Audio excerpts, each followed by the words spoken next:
In the past, building a school management system took 3 to 6 months, not today. This AI tool built a complete school management system, parent, teacher, student, and admin role all included, and hosted it for $0. I will show you exactly how this works. But before I go there, let me even show you what this AI tool built for me. It's all online. You can also log in yourself. Let me show you this homepage. The link also is in the description below. So once you click on get started, or if I still go back and click on login, it will take me to the same page. So I'll just log in as the admin. So let me log in as the admin. Now for the admin, what the admin can do is the admin can see the total number of users that it has on a dashboard. So this is the admin dashboard. So this is the admin dashboard where you see the total number of users, total number of classes, students, total number of students, number of teachers, and the number of parents, right? So the admin can come to user and create a user where the admin can create a user. So this is our users that are currently in the system. So if the admin go to teacher, this is where you can create a teacher or add a teacher to this, right? The admin can also add a student by clicking on this place. You see add student. So let's say I want to enroll a student, I can just click on this place and also enroll a student as an admin with the name and all the other information. Also, admin can make changes to this by clicking here and make changes to the student's name, but can't make changes to the email address. So then apart from that, the admin can assign a parent to a student or in a class. So let's say I come here, I can now assign, okay, this student is in which class, do the assignment. So assign his class to the student. Then under this place, you see parent. The admin can add a parent. So this is a parent. Let's say I want to add a parent, I can just add Ben Peter, for instance. I'll put the parent email. So let's say the parent email is benpeter@gmail.com. Then I have created a password and click on add parent. So once I click on add parent, I click OK. So you see, I can save this Ben Peter. So if you notice, Ben Peter is a parent. Now I can now click on this place you see and assign a student or a student to this parent. So let me say I add this Leon Paul to that and click on link child. I click on OK. So what it means is this Leon Paul is now the child of Ben Peter. Then I can also go to classes and add a class. Let's say I want to add another class. Let's say this is SS, maybe SS1. Also the time schedule, I can say it's from Monday to Friday, maybe 9 a.m. or 8 a.m. 9:00 to 2:00 p.m. You understand, right? Then the amount, let's say this is 75,000 naira. Then I'll click on create.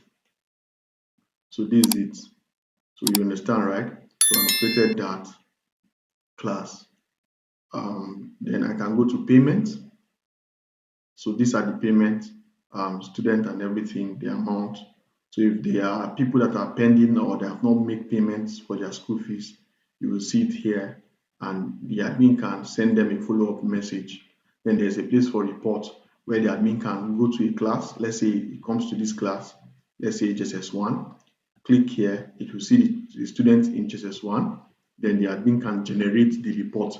Now this report is based on tests and quizzes that the teacher has made or set for the student. So this is where you now see it. And also apart from that, the admin can also print the report by clicking on this place. You see print, and it will come out with a print area where the admin can print the report. This is the report. admin can click on print and print that report out.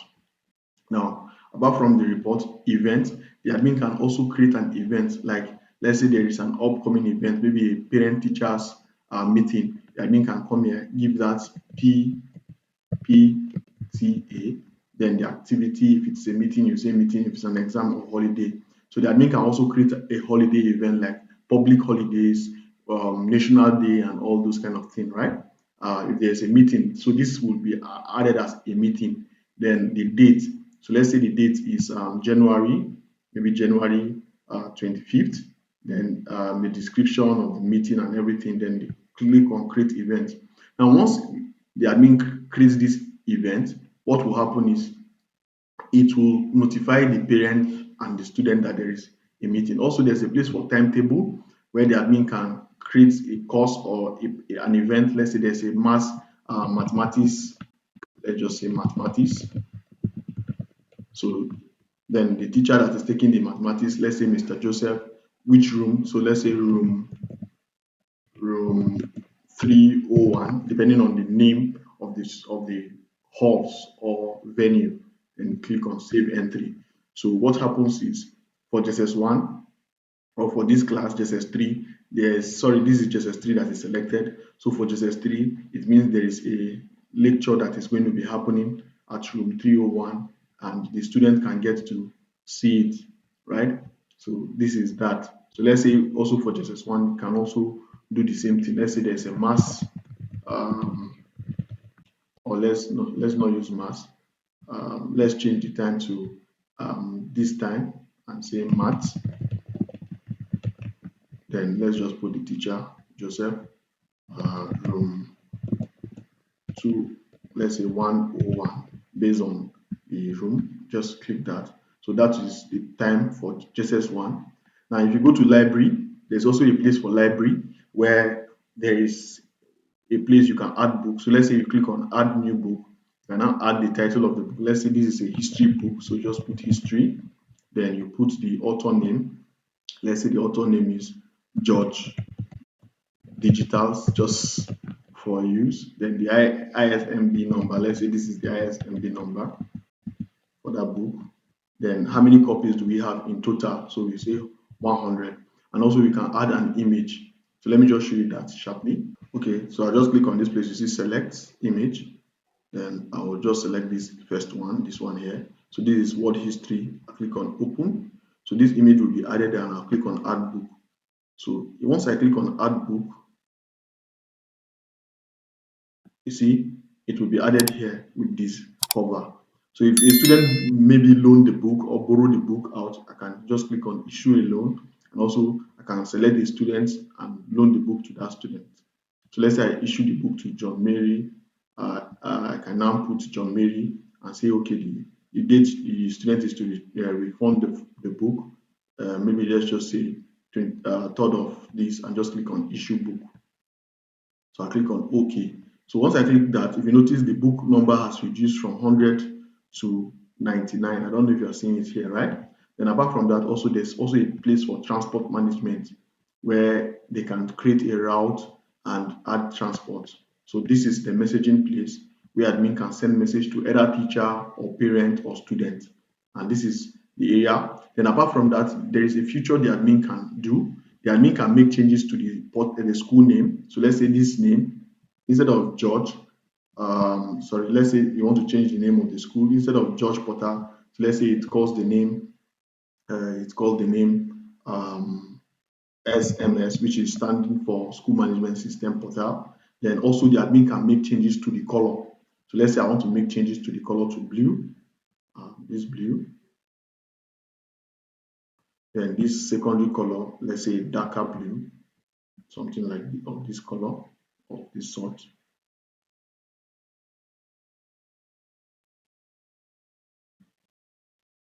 1 minute, please.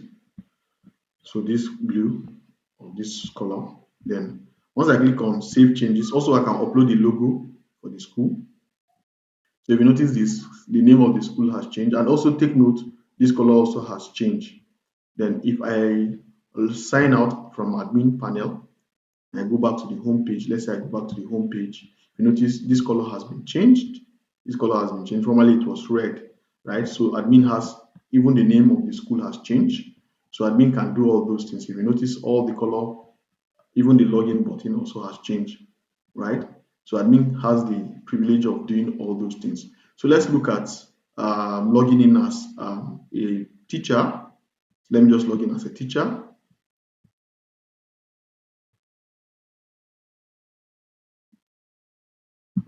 So if I click on sign in as a teacher, so what you notice, this is a teacher dashboard. So the teacher can go to timetable and also see his timetable. Like if you notice, so there is a lecture he has by 8 o'clock, you see, and also he has a mass lecture by 9 o'clock, just like that. Then also the teacher can look at the grade and also give them tests. So let's say there's an assignment, you can come here and create questions for the assignment. So the student that is marking, you can look at that and add question or create new assignment. Now you can also create assignments or create quizzes as a teacher or test or exam, and the students can log in and write those exam and submit those exam with also a date for expiration. Let's say we want to create an English or just say maths. Let me just go with maths. Then you can come here, quiz, then the date. So if you notice, the class that is selected here is JSS1. Why is it JSS1 that is selected? Because this teacher is the teacher for JSS1. So the student that will get notification for this exam will be students that are in JSS1. So that is how this is done. So the teacher will send that. So let's just update this instead of let's just um, create a new test. So let's just say this is a quiz. Let's put the due date. So the due date is when do you want the quiz to expire. So let's say we want it to expire tomorrow, which is on Monday, and just click on that. So we click here, then we have to click on OK. So quiz max point is 10 points. You see there's a notification that assessments created. Then the quiz is 10 points, max point is 10. Then you select this, then you can now start adding your question. Like you can add question. So let's just click on add question. Then we'll say, maybe we'll say the was, or anything that is, was the binary number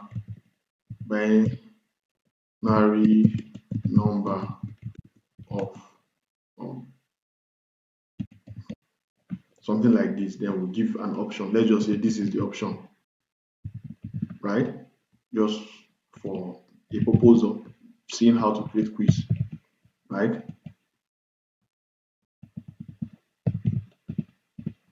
Right. So let's say the right option is option. Let's say the right option is option A, for instance, right? So let's say it's 1 point or it's 2 points. Just put 2 points. Click on add question, and the question has been added. So you see, these are the questions that has been added for this quiz. So this is the first question, and we can also add other questions as teacher. Then also there's a place for course material where the teacher can go to um, add course material. So let's say the teacher comes here to course material. The teacher can now say, okay, this is week 1, week 2 lecture, then you can add week 3 lecture, maybe week 3 lecture, then the, if it is a PDF, if it is a note, so you can give them the note. If it's a PDF or an external URL, or to upload a file. So let's just say to upload a file. Then we'll click on this place and select a file. Let's say this is the file, the postgraduate, just select that file, then click on add material. So what happens is once he add that material, the student can see the material or the resource. So let's just click on that. So this is the material. Let's just click on download file. If you notice, it will open the PDF file. This is so amazing. So there are other things I will show you. Let's just log into the student area sharply. Let's see, it's still loading. So let's just log into the student area. So just sign out here. So let's just log in as a student. Then also I'll log in as a parent, which is the final thing. So if I'm to log in as a student, 1 minute. Okay, so let's just log in as a student.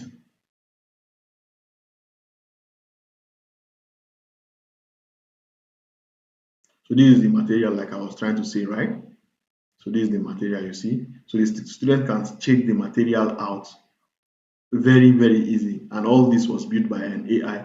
If you are following this channel, please hit the subscribe button if you are gaining value, and you will see how I will show you how to build this with AI, also how to debug and how to think, the thinking structure in this tutorial.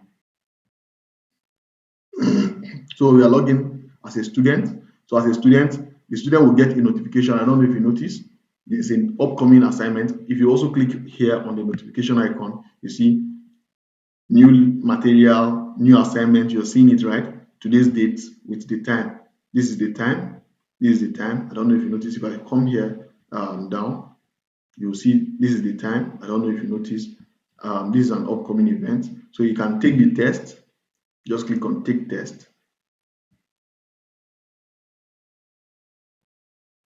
Let's just close this. So if you notice, they say what's the binary number of this. So let's say this is the right answer. The student can just click on submit and click on OK. So you see, this is submitted, and there is a message, a notification you're submitted, you scored. If you scored this, you tell you scored that, then click on that. So that's it. So the student has taken his test. Then also there is a PTA meeting you see in the dashboard. So let's say we go to course material as students. Then you see you can download the PDF by clicking here. So it will open for them. This is it. The student can read the notes. So there is the one I put link. So if you click here, open link, the student can check the link. If it's a video you want the student to watch, you can put the link of the video and the student can watch this. And also payments, if there is pending payment, the student can see that the parent has not paid their school fees and the rest. So let's just log in and sign in as a parent, which is the last thing I want to do. So let's say we sign in as a parent. Um,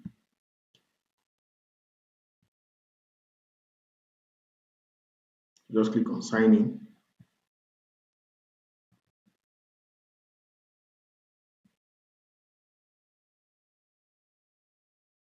So this is the student. So the parent also can check, if you notice there's a PTA meeting, the parent is seeing that. Then the parent can come here to view reports of the student. The parent can check the student's report. So this is the attendance that the teacher marked. So the parent can check the report by clicking on view term reports. Also check the grade, the behavior and the performance of the student. This is it. Then also the parent can click on print or save as PDF and also print that out or save it as a PDF. Right, you get right. So apart from that, the parent can check the student timetable, his child timetable. You notice this is John Mary. She have a class by this time, and this is the room and everything. So payment, the parent can come to payment. Then also you see owing is owing, showing owing. Then you click on this place. It will come with a payment platform where the parent can make payments and pay the amount he is owing. Right. So this is how the school management system works. This is it. The parent can make payments, and this is the place for putting the card information and everything. So let's dive into this tutorial without further ado. We have seen the parent, the teacher, the admin, and the student's dashboard respectively. So let's just show you how to do all these things. So for you to do all those things, let's go on into the video. Don't forget to hit the subscribe button. Okay, for you to build this kind of schools management system, you will need to install Node.js. After installing the Node.js, you will also need to install this AI tool called Trae AI. Trae AI. So you will also have to install that. So let me show you how to do the installation now. So for you to install the Node.js, what you just need to do is to head over to this browser. The link will be in the description below. So once you head over to this browser, to your browser, click on the link. It will take you to this website. So once it takes you to this website, just click on this place you see get Node.js. Just click on that. So it will take you to this place once you click on it. So once you take it to this place, just scroll down. So once you scroll down, you see window. Now, if you're not using a window PC, what you need to do, just click here and change it to the version of PC you are using. Then once you do that, I just want you to click on this place you see window installer MSI. So just click on that.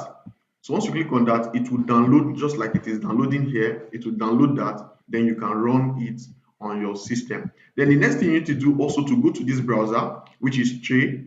Once you go to this browser, click on this place you see download. So you will click on download. Once you click on download like this, it will be downloaded into your PC. So make sure you also install that on your PC. I already have it installed on my PC, and I told you the link will be in the description below for you to install. So once you've done all that, you need to now open or create a new folder first. So let's create a new folder. Now the name of the folder, you can call it any name. So let me show you what I mean by creating a new folder. So just go over to your desktop. So once you are in your desktop like this, you click on this place, right click on it. So once you right click, you come to this place you see new, then go up to the place you see folder. Once you click on folder, name the folder exactly the name you want it to be known as. Let's say I want to call this school management, um, SMS, school management system for short, SMS. Then I'll leave it here, which is already on my desktop. So what I'll do next is I'll open this AI tool called Trae, which I already have, but I can search for it here by clicking on. So once I search for it like this, now this is it. I'll just click on new window. So I want to open a new window because I want to import the document, sorry, the folder I just created now.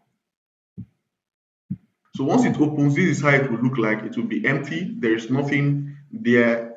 So what you just have to do is you come to this place you see folder. You click on folder.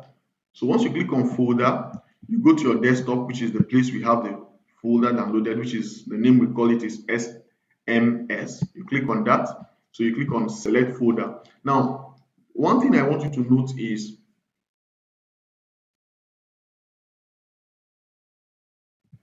this folder is empty and there is nothing inside this folder. So you just click on yes, I trust the author. So once you click on yes, I trust the author, this is just going to be open like this for you to build. So we are using the solo builder. Now, the thing you need to do is this is where you start to give it your prompt. This is where you start giving it your prompt. Now you can also select the model you want. So you can click here and select GPT, Gemini Pro, Preview, and the rest like that. So once you've selected that, the next thing you need to do is to start writing for it your prompt. So here is what I give the as a prompt to the solo builder. Then I'll just click on this place you see, send. So once I click on send, it will be analyzing the prompt, then it will start building or writing the code. So it will come up with a plan or the procedure it will use in doing everything. So yours is just to give it a prompt. And one thing I want you guys to know is that as you give it this prompt, make sure you talk to AI as your friend or as you speak to an individual. So once we give it this prompt, what this AI tool will do is that it will start writing out everything for us in a markdown file where it will be using to follow so that it will build everything by itself. So yours is just to give it the prompt. This AI will do the thinking, it will do the analysis, then it will start writing the README file, which it will now use in building this system for you. So this is what it is doing now. So it is coming up with the architecture, with everything it will need in building this system for us, the database, the structure, and everything. So what I told it was, I said I will create the. So he said it will create the product requirement and technical architecture. So what I told it was, I said build a school management system with Next.js front end, Superbase for auth database, and this distinct rule for admin, teachers, students and parents. Ensure teachers can only see their own classes. So this is what it will do. So it is writing the requirement for us. So after that, it is coming to the technical definitions and architectural term, which is going to write everything for us. So what we just need to do is to wait for it. So I'll pause the video so that this video will not be very long. I'll pause the video. Then once it is done with this step, the next step I will do, or the next thing actions we'll be doing, I'll also start showing you everything. So let me just pause this video and then I'll come back to you. So it is done with all this. So what it's saying, it's ready to build. So it has, let's just go through what it has done. Say I have successfully created both the product requirements document and technical architecture documents for your school management system. The documents include product requirements, document covers, the product requirements covers role-based access, admin, teachers, student, and parent users. Core features like class management, grade tracking, and communication. So these are all it says it is done. So if I want to go on, I'll just click on this place you see ready to build. I'll just click on that. So once I click on that, this AI will know, okay, I'm ready to build based off from the product requirements. That's why if you notice here, it is having the product requirements selected there and also having the school management technical also selected. So those are the two files it is going to be building from. So notice, I just give it a prompt. This AI gave us a product requirement, the documentation, everything. So once it has done that, it now asks me that, am I ready to build? I said, I'm ready to build. It's now by itself selected, so that's why they call this solo builder. So it's by itself selected the product requirements file by itself, then it start building from that place. So it is now giving itself a task. So that's why if you notice, it is going to give itself a task. Now it is telling me that I should connect to Superbase. Why is it telling me to connect to Superbase? Because that is where I will be using as my database. So what I'll need to do is just come here to this place you see connect. I'll click on it. Now, once I click on it, I would have to connect that, but I have already connected this before. So let's say I want to connect to Superbase, or I've not connected to Superbase. What I'll just need to do is I'll come here, I'll click on this place, so I can create a project, or I can come here and switch organization, or I can add more organization. So let me say I want to do this afresh. What I'll just do is I'll just click on this place you see create a project. So once I click on create a project, it will take me to this place for me to log in. So what I will just need to do is I will need to log in to Superbase, or create or sign up to Superbase. So what I'll do, I'll sign up to Superbase, then I'll create a project and the rest. So let this just open, then I'll show you what you do. So once it opens, give it a project name. So the project name will be SMS. So SMS, then you give it a database password. So I'll just give it one other password here. So after I've given it the password, then you can also select the region. So I'll leave it as Europe. Then you click on this place, you see create new project. So once you click on create new project, you just, so once you do that, it will open like this. The project we are just creating on Superbase. So it will take you to this place where you see it. So we have created a new project. So what you just need to do is to head over to the Trae app. So once you do that, you head over to the Trae app. If you notice here, you see it shows SMS, which is active. This one is paused. So we have created this project here. Just click on connect. So once you click on connect, that's all you need to do.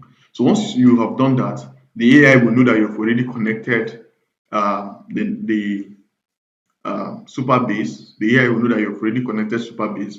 So once it knows that, it will continue building. So I will also pause the video because this will have to build without my permission here, because it has to go through the thought process. I'll just wait for that to be done. So once it is done building, once it is done building, I will come back to you guys again. So once I come back to you guys again, I will show you some of the things it has done, and if there is anything I am going to do or have done, I'll also show you that. So again, once it has gone through the chalk process, what it's telling me to do is to create a Next.js app. So what I'll just need to do is to click on this place you see, run. So once I click on run, it will look at to start installing all the dependency it will need for this program to go on, for this to be executed. So this is what it is doing here. So it is trying to write and run this for me. So I will just wait for it to also run this. And if there is any other thing to is telling me to do, I'll also show you.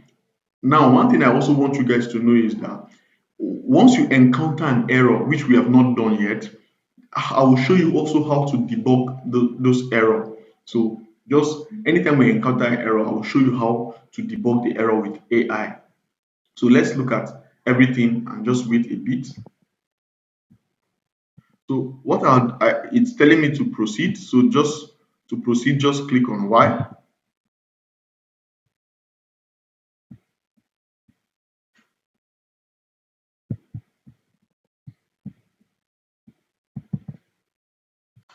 So just write Y. So once you click write Y, just click on enter. So it will proceed. So because it needs my permission to install, so I just click on that. So if you notice, it is running the command. So you say okay, proceed with Y. So I've done that. So it will continue the running. So just also let's wait a bit. Anything it also tell us to do or any prompt I'm going to use, I'll show you. So you said you see it says there's a new version. So to update, just run this. So what we just need to do is to click on run. So it's trying to run and create that app. So it's telling us that there is a new version. So let's just wait for that to would you like to use React compiler? So if you want, you can say yes, you can say no. So so just click on enter to proceed. So once it shows you, would you like to use React compiler, just click on enter. So it will proceed using npm. So it will just start the initialization. So just wait for it to install all these dependency. So it say installing dependency next React DOM, then it's saying installing dependencies for the tailwind and the rest. So all this will be what it will be doing once you just click on enter. So it's still running the dependency and it wants me to integrate Supabase. I'll just click on run. So once I click on run, it starts to create the Supabase data table. That is the database table. So it's creating it. So if you notice, this is what it's doing. So it's creating a table.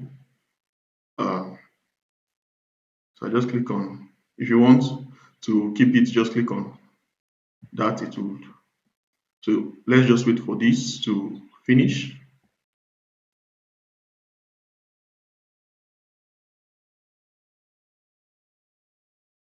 So okay, if you notice, they said, so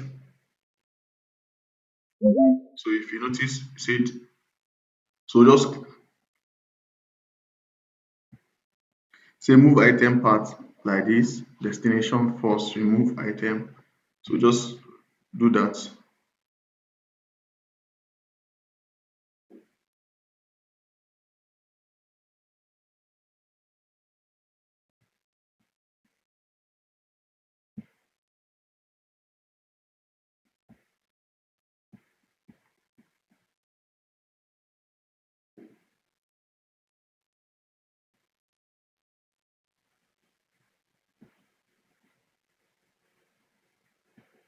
So after it has done that, I just click on run for this to install Supabase JS. So this is what it's trying to do now. So I'll just wait for it.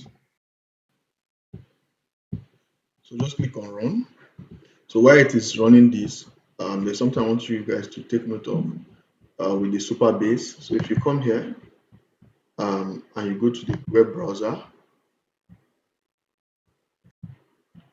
If you come to your web browser, you know we created this already. So when you come to this place, you see database. If you click on this database, this and you go to table. So this AI tool has built the whole table. So if you notice attendance, class, and the rest here, parents, and the rest. So it has built it for us. So that's what it will do.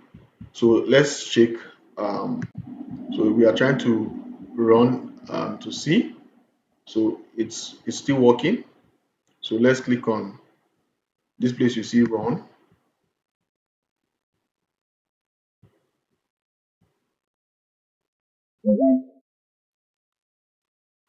So let's click on run again.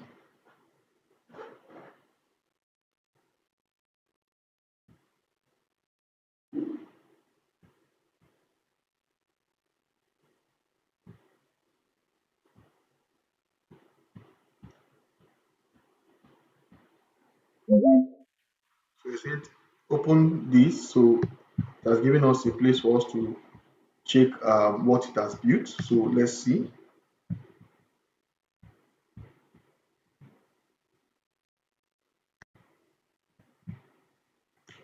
So how do we check it? We'll just go to our browser and then paste this there and click on OK.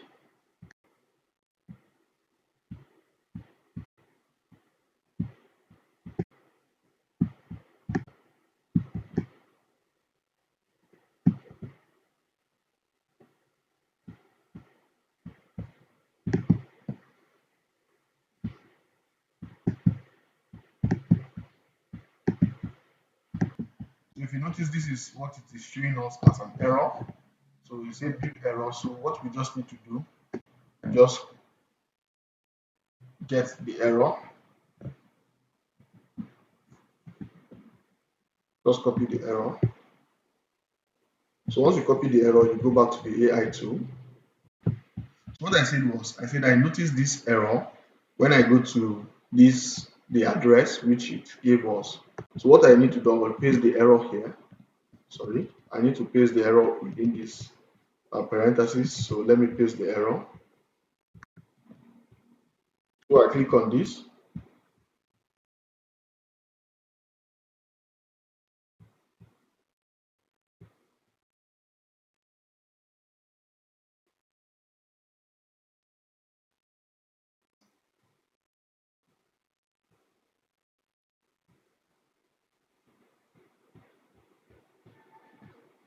So once I give it that error,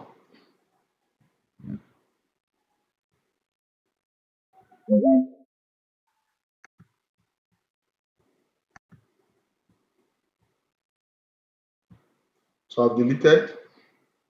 So I click on run.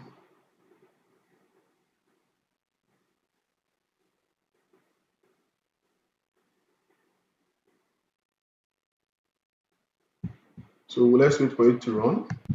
So it has resolved the issue. It said found zero vulnerabilities. So you just click on this place you see run. So that you can start the local.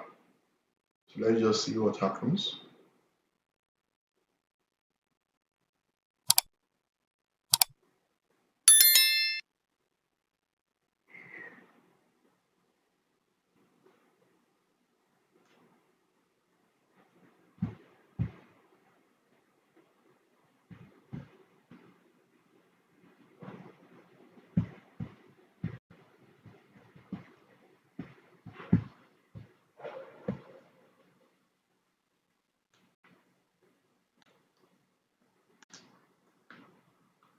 Okay, so this is it. So this is it. Email, password, school management system with the sign in. So we have been able to achieve this, but I don't think this is what we will necessarily need based on the color and some things we want to add. Maybe as we go on, we can do that. So let's see how to um, add a user. So let's look at how to add a user. For us to add a user, the thing we need to do is very simple. So you come to this place in your, you go to your super base. So you go to authentication. So once you go to authentication, you click on this place, you see add user, and you click on create new user. So you put an email address. So make sure the email address you put in here is an email address that you can get notification on. So once you put the email address there, then you put the password. So let's just use this password.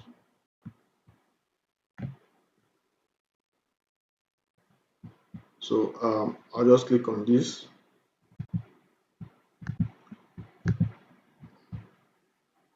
So I'll click on create user.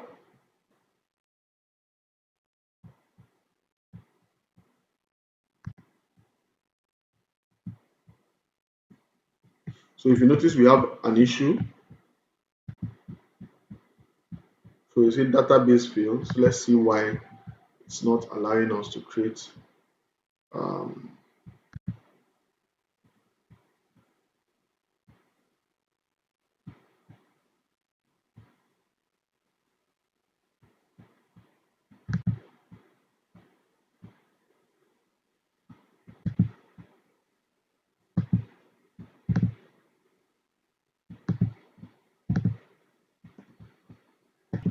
so I'll go back and tell it that um,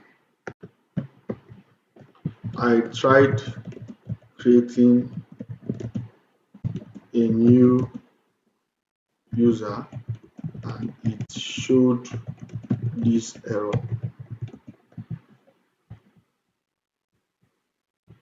So I'm trying to work on it. So you said I should run this. So I'm trying to run that now. So we allow it to run.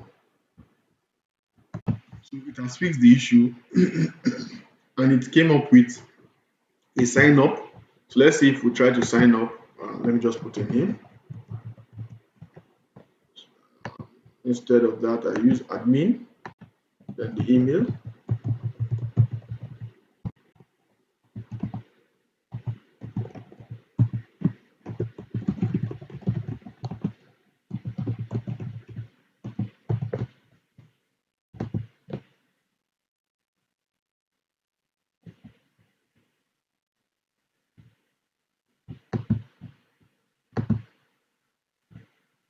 Now, if you notice, say email not confirmed. So what I need to do is I'll need to go and confirm my email. So let me show you what I would do. So I'll go to my browser. So once I go to my browser,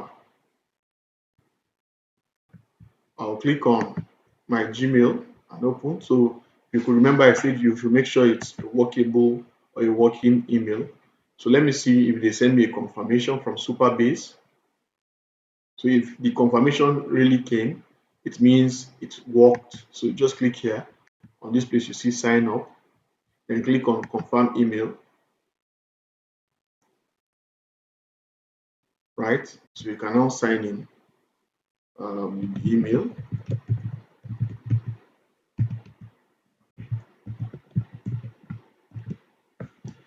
Okay. So once you sign in, this is the dashboard, manage user, classes, you click on users. So you see there's an error. So let's go back. So if you click on classes too, it's also having an error. So if you click on report too, it's also having an error. So we are going to take note of all the errors we see. So this is the dashboard. Now if you click on users, it's coming with an error. Classes also comes with an error. So what we need to do is just take note of all this. So we copy the URL. Now we go back to the AI tool. And once we go back to the AI tool, what we just need to do is I don't want there to be a sign up like this. So I said, but I don't want it to have a sign up. So only admin can add users. And also I noticed that when I visit this page, put the URL there, it comes with error 404.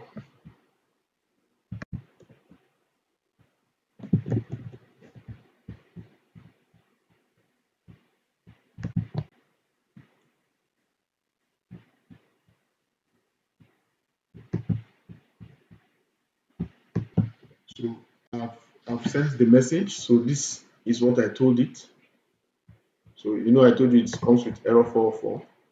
And the cool thing I love about this Trae AI is that it can still give you a place where you see all that is happening. Like you see all this place, you see this is inside Trae AI. I don't have to go to a browser to check what's happening. So let's see. Let's see it fix the whole thing. So it's trying to fix the error. Look at what he said. He said reverted login page. I removed the public sign up form for from the login page. Now users creation is strictly controlled and only existing user can sign in. Okay. So fix 404 errors. I created the missing pages for the admin dashboard, right? So access admin, you can now navigate. So let's see if it has worked on that. So if I click on user now, you see it's showing that I'm the only user here. So let's see. I go to classes. So what is happening is once you click on this, it compiles the code and as if we don't have any classes. So how do I know? Let me just click here so I can change the view. Let me say I reduce this to 70. So there's nothing inside classes. Then report. It's also coming with error 404 because I didn't give it that. So what I'll do, I'll come to this place and say not classes, report. Sorry, copy, Ctrl A, Ctrl C is also giving an error 404. Okay, let's see.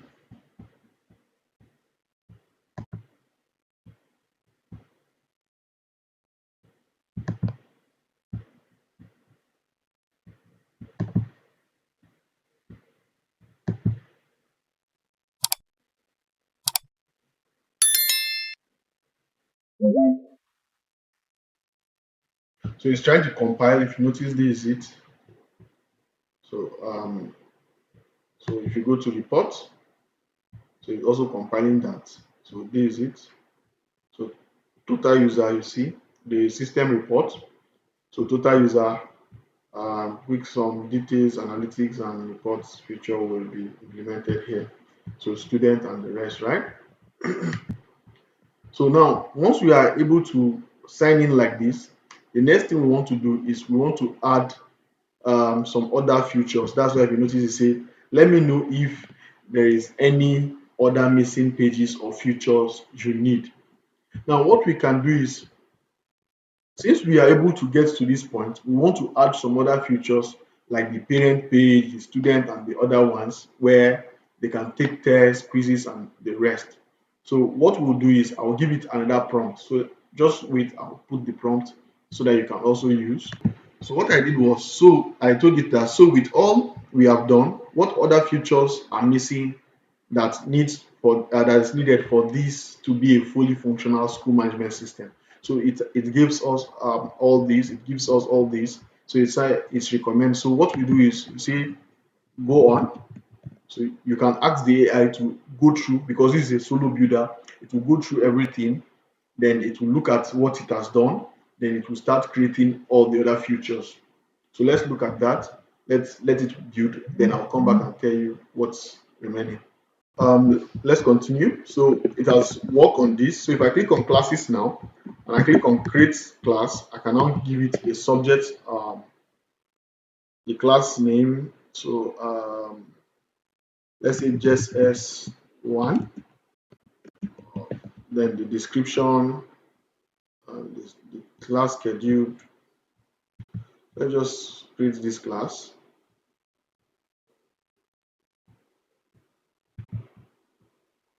So we have created just S1. So if you notice there's no teacher, so if you click on this place, you see assign teacher.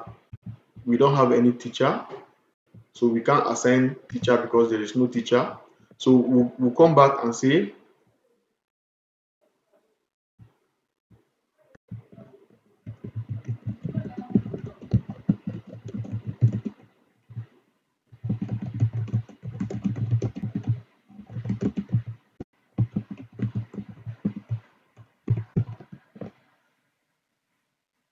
so I said there is no place for teacher in the admin dashboard. So because we created a class which is SS1 and we can't even assign a teacher to this class. Okay, so what you do is you go to teacher's place. So you notice it has to compile the teacher. So we don't have any teacher. So we have to assign a teacher. So let's call the name of this teacher. Um, Let me call his name Joseph. So when I call Joseph, I'll have to put the teacher's email address. So let me just use one of my uh, emails.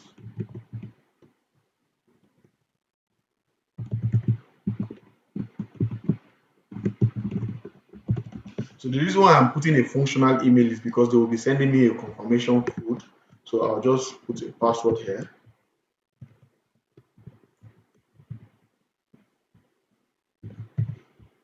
So I'll add teacher.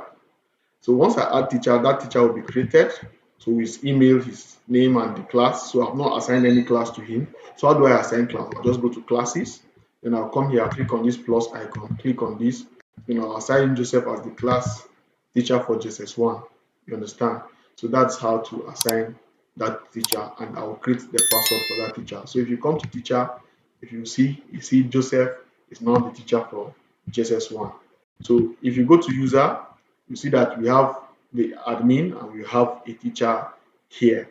So what we can do is we can build from there. So we now have a teacher. So we can also look at the student. We don't have a place for students. So how do we do that? So we will just continue and say um, yes. So we'll just continue and tell the AI, yes, we want it to. Would you like me to do the same for students? Create a dedicated student page with enrollment capability. So if you notice, as we said yes, it's adding that student. So there is a place for student, there's a place for teacher, there's a place for in the admin dashboard, there's a place for classes. Now we are we are slowly building we are slowly building this school management system. So once we are done with each and every features that we need, then what we will need to do is we can now deploy it to a live site where we will go to when you go to www.this or we go to that name, it will be what will give us. So it has finished doing that. So let's test it. If you go to students, definitely I believe we don't have any student for now. So it will have to compile. Then you see, you can now add a student. And mind you, for adding any student or anybody, you need to put a proper mail because that mail has to be confirmed for that student or that teacher to be able to sign in. So that confirmation will have to be done. So you have to put a real mail because this is real. Everything we are doing here is real. We can also sell this app out to a school. So that's the reason why we are looking at how to do this from scratch using AI. So let's add a student. Um, let's see. Let me add a student and call this student Mary. So I can say Mary John as the full name. Then the email. Let me use one other email. So I've successfully added the student. So just click on that. Um, Click on OK. Now, if you come here, they say no classes enroll. So if you go to class, you see we have one teacher, but we don't have a place for adding the students. So if you come to this student, there is no class enroll. So what we need to do is we need to tell this AI that why can't a student be enrolled into a class?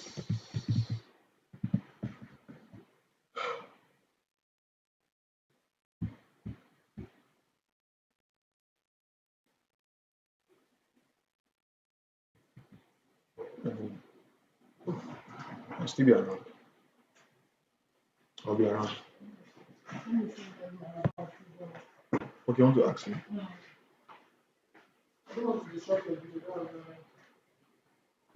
By the level.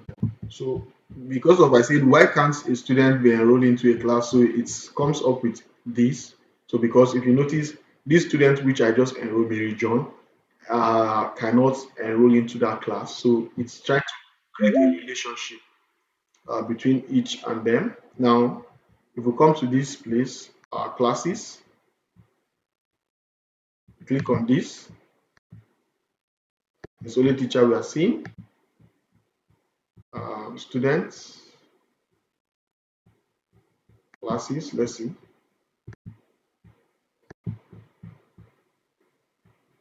Let me check it from the web because I can't see every feature here. So let me go to the web version of this um, app. So let's refresh or reload. So we have students and the rest. So if we go to students, we can now click on this button here. Then we can now enroll these students to this class, and it has been successfully enrolled. So Mary John is now in JSS1 as an enrolled student. So if we go here, this is everything. So this is students, classes. We can delete this. So that's what I want you to understand. But here we don't have the delete. So let's go back to our code.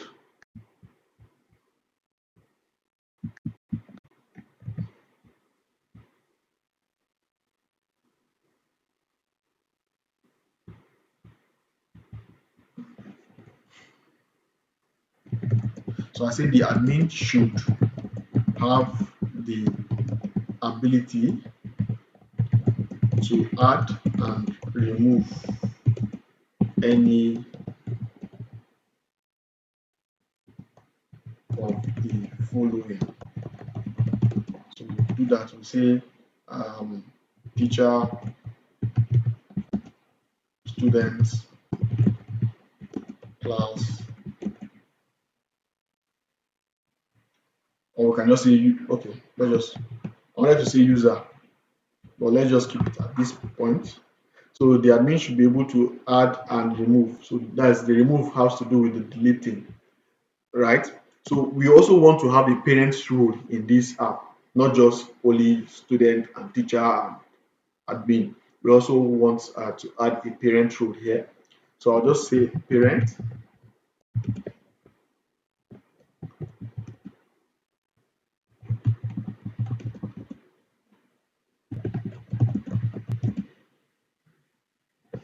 So it's working. It's working on that. So let's just wait a bit.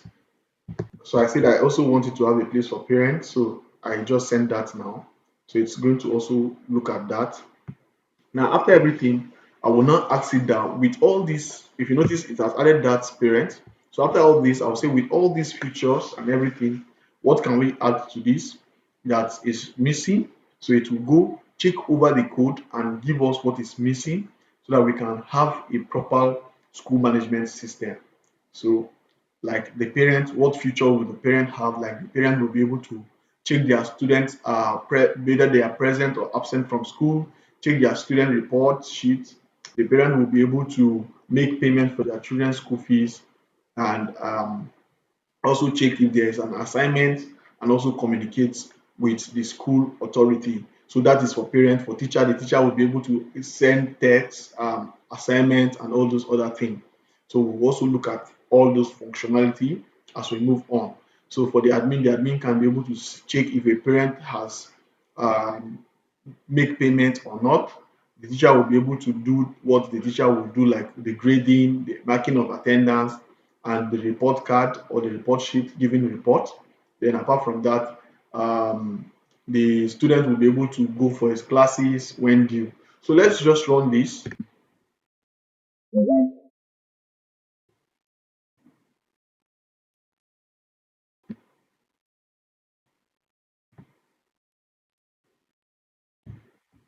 So if you notice, we have run the that and added this to the database. So I have successfully added the parent management section to the admin dashboard, updated sidebar, right? So which is this. Then added parent, create parent account, link child, and uh, okay, say link child, a specialized user plus button allow you to link a parent to an existing student, which is nice. Then you can also delete parent. So the database update it has done. So you say you can add parent, link a child, the green user plus, and the rest. So next logic step, we can we are now okay. So we have a full admin site, class, teacher, parent. The system is populated with data. The next major missing piece is the teacher grading book.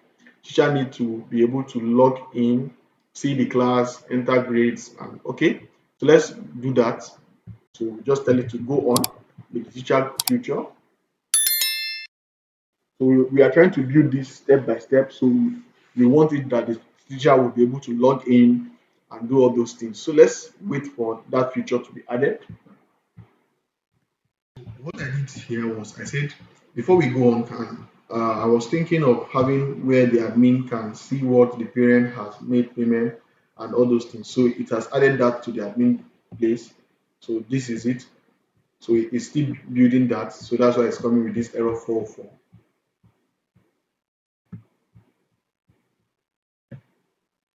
So let's just wait a bit.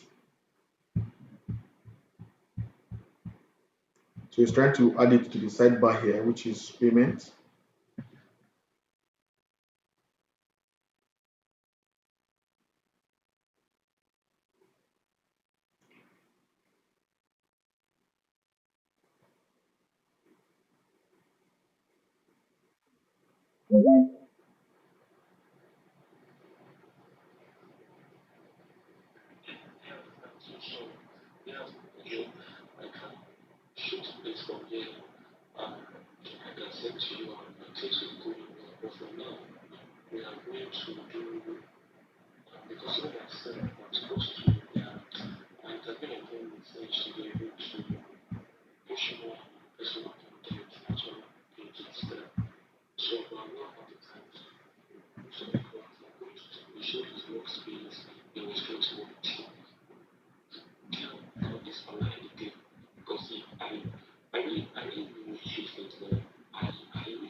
So what we'll do is we'll just click on yes, go on.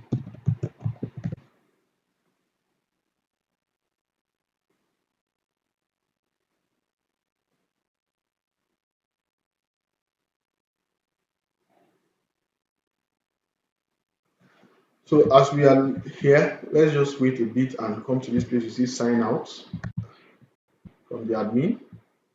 Let's try to log into the teacher.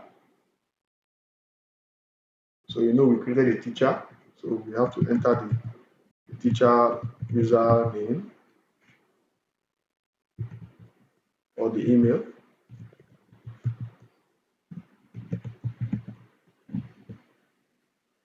Sorry.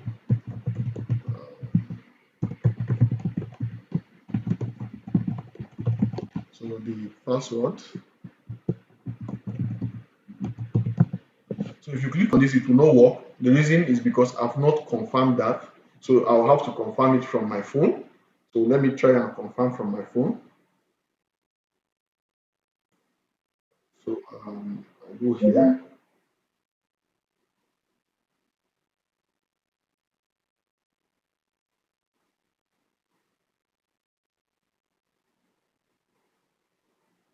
So I want to try and confirm from my phone. So let me just do that sharply.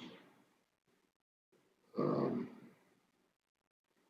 so there is a message that has come from Superbase. So I'm trying to authenticate the message from my phone. So what I'll just do, I'll just click on confirm. So it has,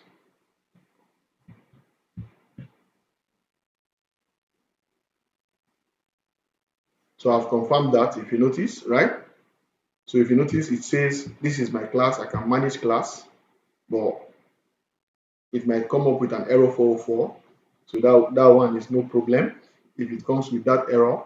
So this is the student in my class. I can also come and mark attendance, um, because we've not scheduled the class. That's why. So if you want to schedule, you click on schedule and the rest. So you can say she's absent, she's present. You can save the attendance, then the grade. You can add grade if there's a test, student, the grade, the score, the feedback, and action. So right. So this is my class. So if you notice, I told you it will come with error 44 because we are yet to populate all those things. So attendance. So it also will come up with that error. So all we need to do is just to work with it and the message. So all those things are not working yet. So you see, so what next to do? We have successfully implemented the grade stuff. So what we need to do is um, we have built this admin. So okay, so it's telling us what, so how to use. Go to this. It's even giving us a guide. Then uh, okay, let's look at the things that are not there. So I also noticed that when I clicked on my classes, my attendance,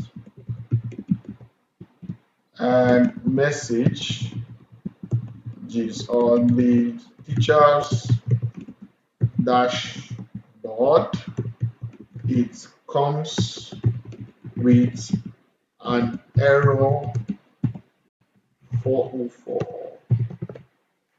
So I wanted to resolve that issue. So this is just we doing this. Anytime we have an issue, we notice anything, we'll tell it the thing we notice, and we move on with that space. So as it's building, you see it's compiling, it's rendering. And mind you, there's one thing I want you to have in mind, which is our final theme. At the end, I will show you that.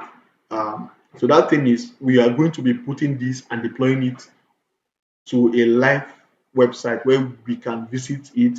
I'll also drop the link to in the description. So just have that in mind that it is not something that will be on our local storage, despite the fact you are seeing local host here. The next time, once we are done with all the features we need, the payment, integration, and everything, you will see we will not be using local host again. We'll be using it. That means it will not going to be on our local system. It will be on a live website where you visit, and I will be telling you the name of the live website we'll be using to deploy for the deployment. Then apart from that, there's also one other thing that just come across my mind. Now, for the payment integration, take note that you can make use of either PayPal, Stripe. For those in Africa, you can make use of Flutterwave, um, or you can make use of Paystack.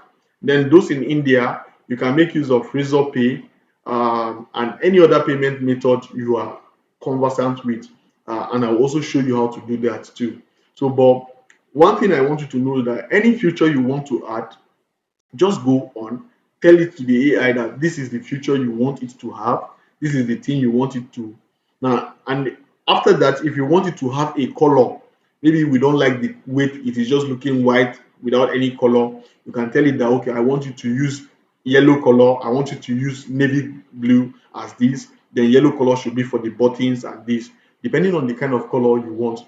Or if you already have a dashboard design, you can copy that dashboard design or screenshot that design, give it to this AI and tell it that use this color or picking the color from this design, make use of it in my website. It will just go and do the right rewriting of the color and give you what you want to do. So the best thing you should do is to learn how to tell the AI what you need and stick with that, And anytime you want to add anything, just tell the AI what you notice and what you want to add. So we can continue. Let us see. If I click on this place, you see it will compile, and you see this is the class JSS1.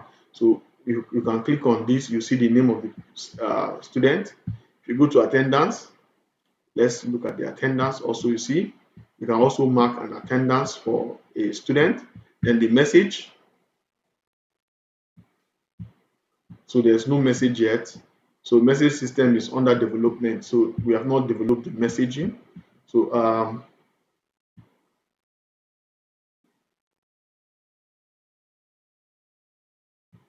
okay, so it say all links in the teacher are now functional.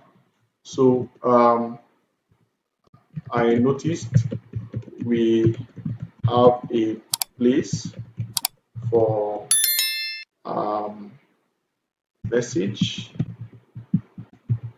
which is not yet completed. So that's what I said.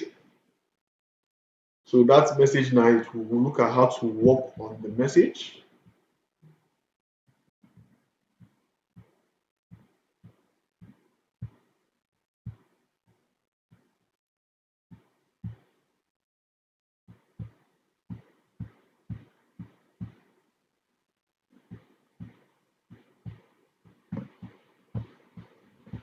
So let's look at that. So let's run that code. I also want is I want the teacher to be able to give the student class. So I said I want the teacher to be able to give assignments,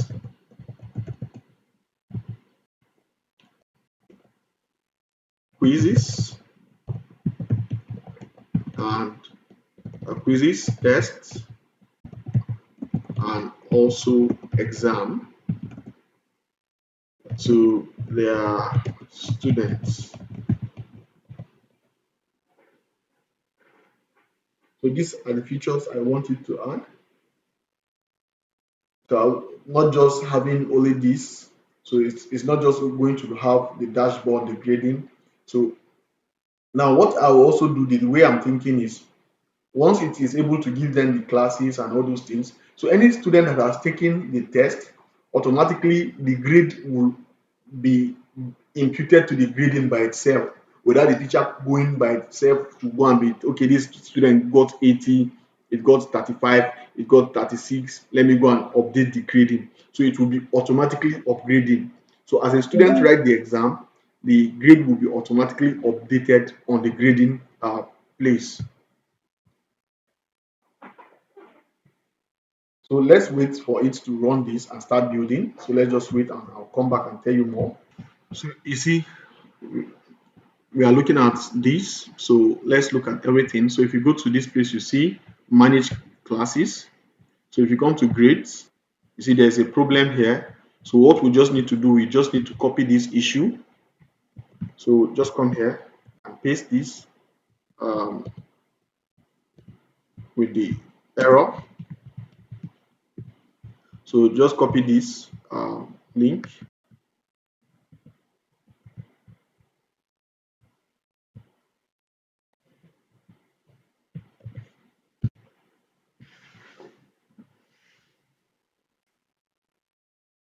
So we are giving it the error we notice.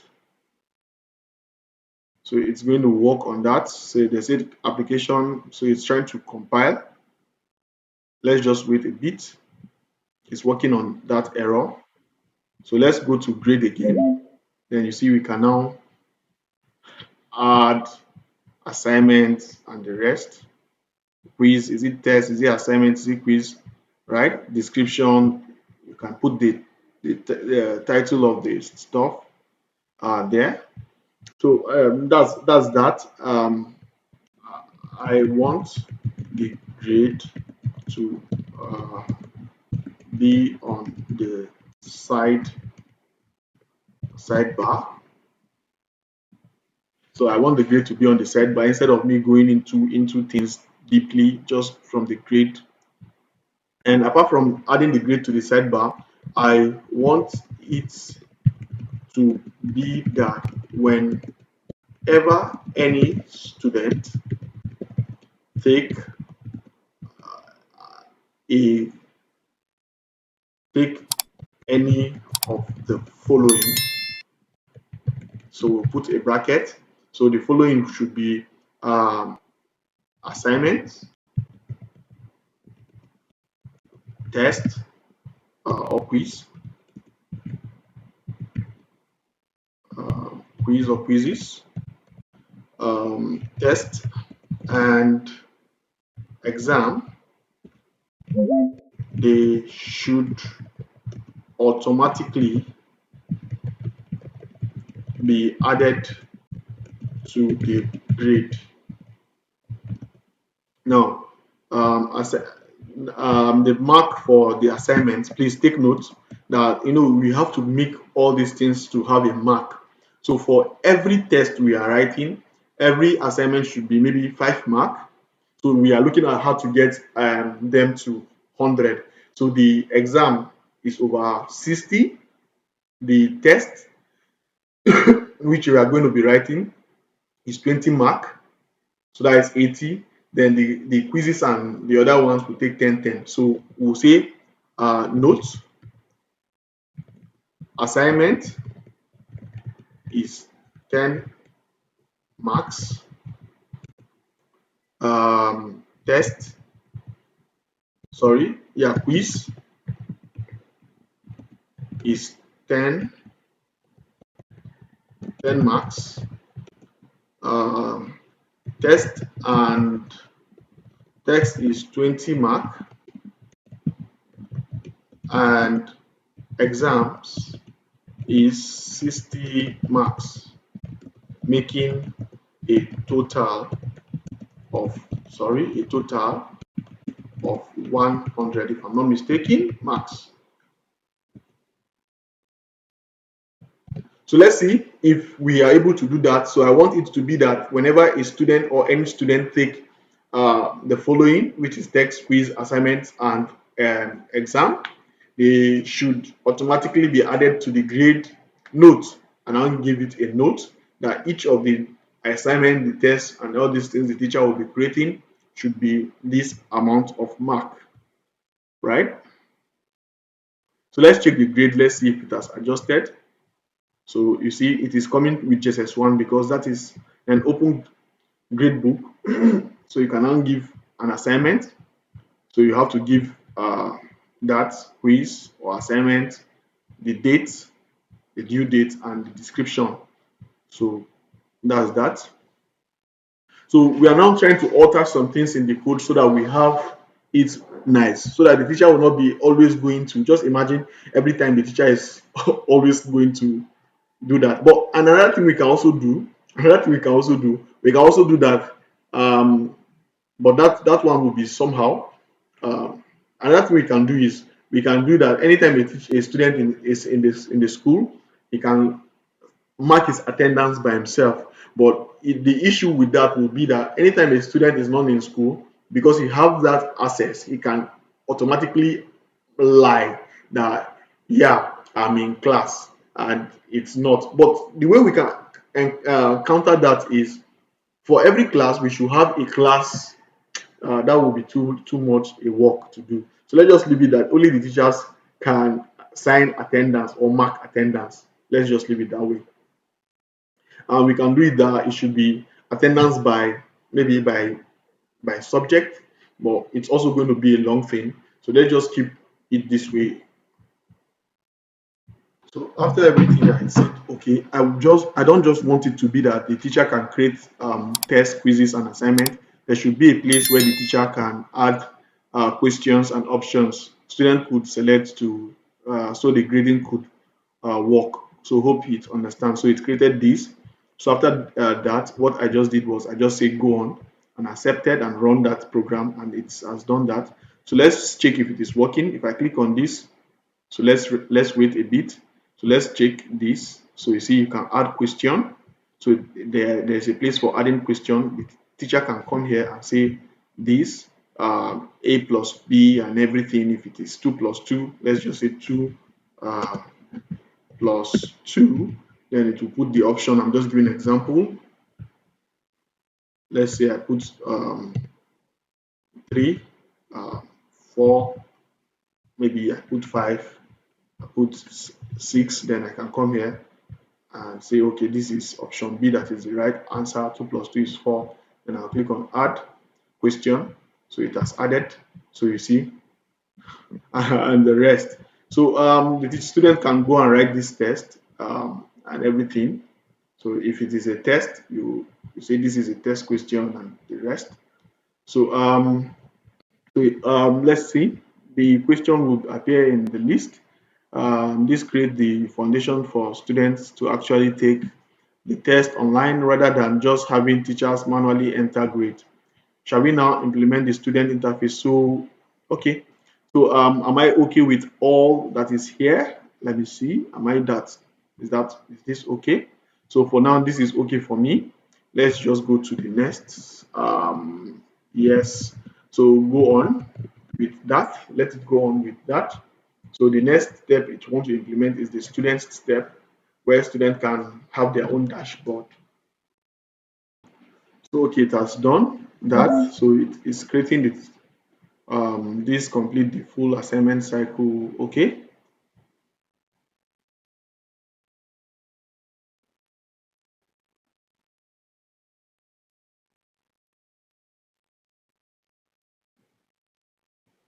So let me ask, there should be a place for notification, oh god, notification, so that um, all users can see updates that relates to them, in bracket, e.g. student get update re- in line with the test or quiz.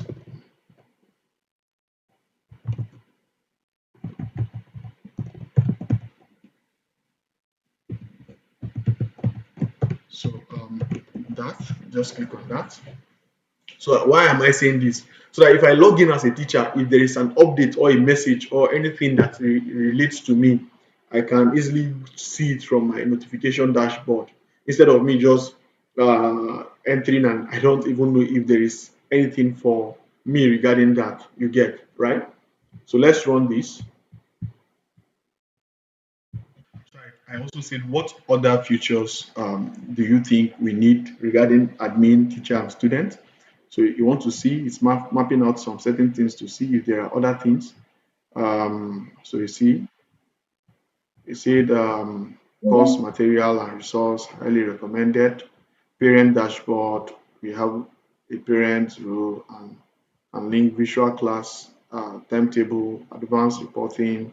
My advice, I recommend we start with course material. It's close. Okay, okay, okay. So go on with that. So let's add that functionality.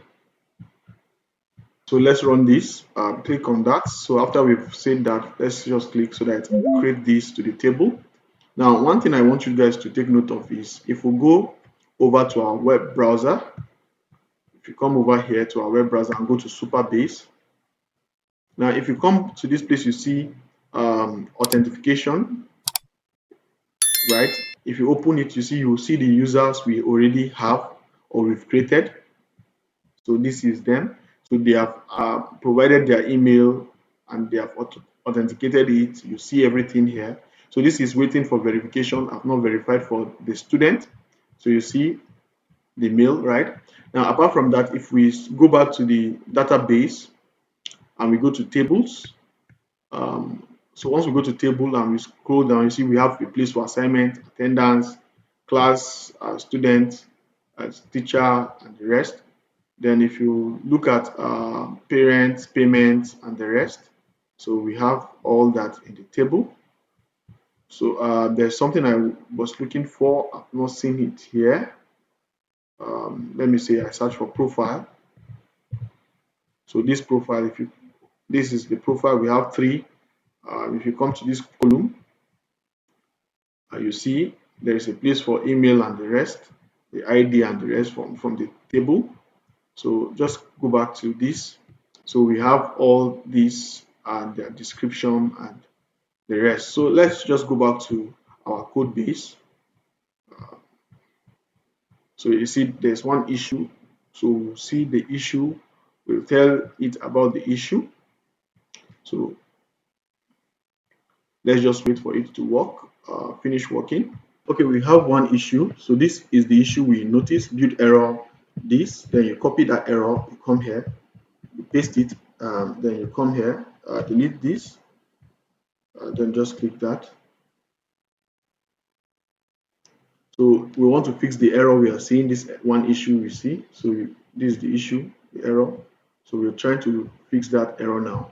Okay, we've been able to fix that. So it said I have fixed the build error. The issue was a nesting error where the custom the course material. So there's a place for course material. So this is it. A teacher cannot upload a course if it is an announcement, it's a link, then to put the then you can click here, then it add the material. So there should be a place for uploading a file for the course material by the teacher, right? By the teacher, bracket PDF document audio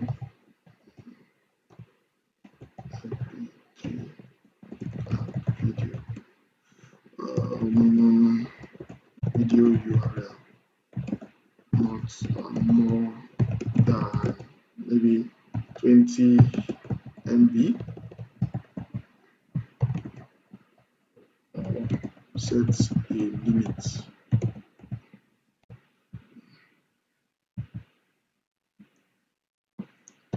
Let's just say 10 MB so that we don't have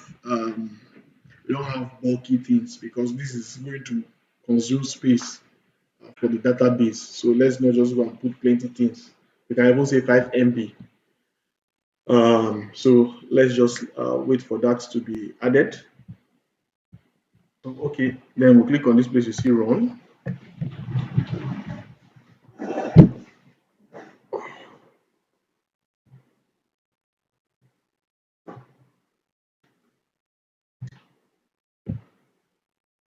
Okay, so I'll just click on run so that it updates everything we need, the storage buckets for that. So let's just click on that because I said I wanted to be able to add the course place where a teacher will be able to upload course material. So let's just do that. Let's check it out. It is done. So let's see if I click on this course and I click on add material. I'm not seeing that place to upload. So I'm coming. Let me see.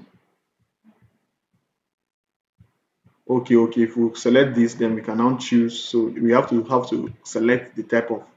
So if it is URL, just click on URL. So we have to put the URL here. If it's a YouTube video, so I want to see if I put a YouTube URL, what will happen. Just let me do that sharply.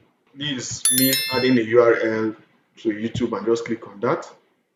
So you see the material has been added, so you can open resource. Wow. So it works. So it works. So that's nice. So it's working. I just tried it with. So let's just close this.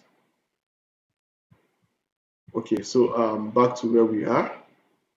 So it means everything is working very well. Let me log in as a teacher. Okay, so yeah, so everything is working well. So okay, so let's see. So we are able to upload that material. So Let me just ask it one question. Um, add, okay, let me just say this, add course material to the sidebar together like this, so that we have it in the sidebar. We don't have to go into this place by clicking here and start scrolling to the left to see the course material and the rest. So I just want it to be on the sidebar. So let it be on the sidebar. Yeah, that's nice. That's nice. Yeah. So okay, that's very good. Course materials. So it will update this page so that you don't have an error for. So that's what it's doing now. It's trying to update the page. So I want it to be that the once I click on course material, it should take me to the course tab. So I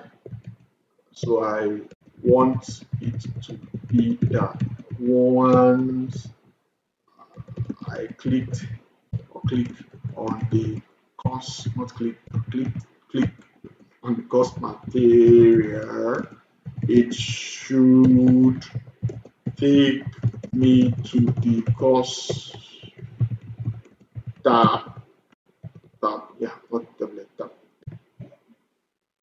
So there should be anchor tag, HTML anchor tag that once I click on the course material, it takes me that directly to the course tab, not taking me to this place. I don't want to see all this coming here and looking for this class. No, just take me directly to the course tab that I'm in that tab.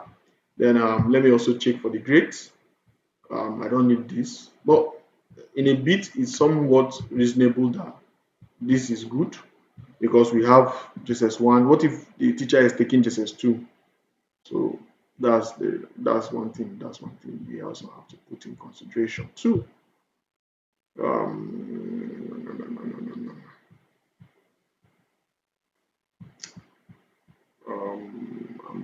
I'm thinking on something, but let's just leave that for that. But if there are other classes, what if there are other classes? That's just the thought I have. So one thing I want you guys to also understand is while you do things, you should also think about how it will relate with other things, right? Hope you guys understand.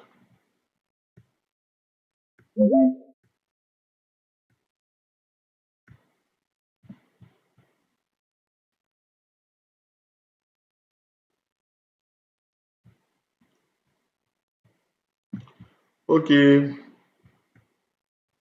so let's come back to the dashboard. My classes, attendance, okay, grades, okay, course, message, okay. So what other features do you think the teacher will need? So let's ask and see what other features do you think the teacher will need? Mm, okay, say let's see. Say based on typical school management workflow, here are key feature messaging, communication, assignment, submission, review. But if a teacher assign an assignment, e.g., write an essay, there is no place for students to upload their work. Okay, the submission portal where students upload files and teacher can review and grade them. Um, attendance report. Teachers can mark attendance but can't easily see who has low attendance over the month. Okay, so my recommendation, I strongly suggest we build the messaging system next. Communication is the glue of the school. Okay, let's go on with that. So let's go on with that. Then after that, we'll go on to um, the other ways we want it to be.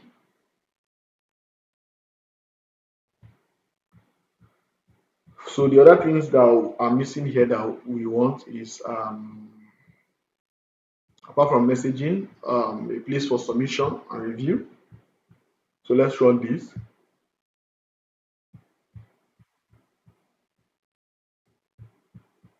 Okay, so let's update this and run.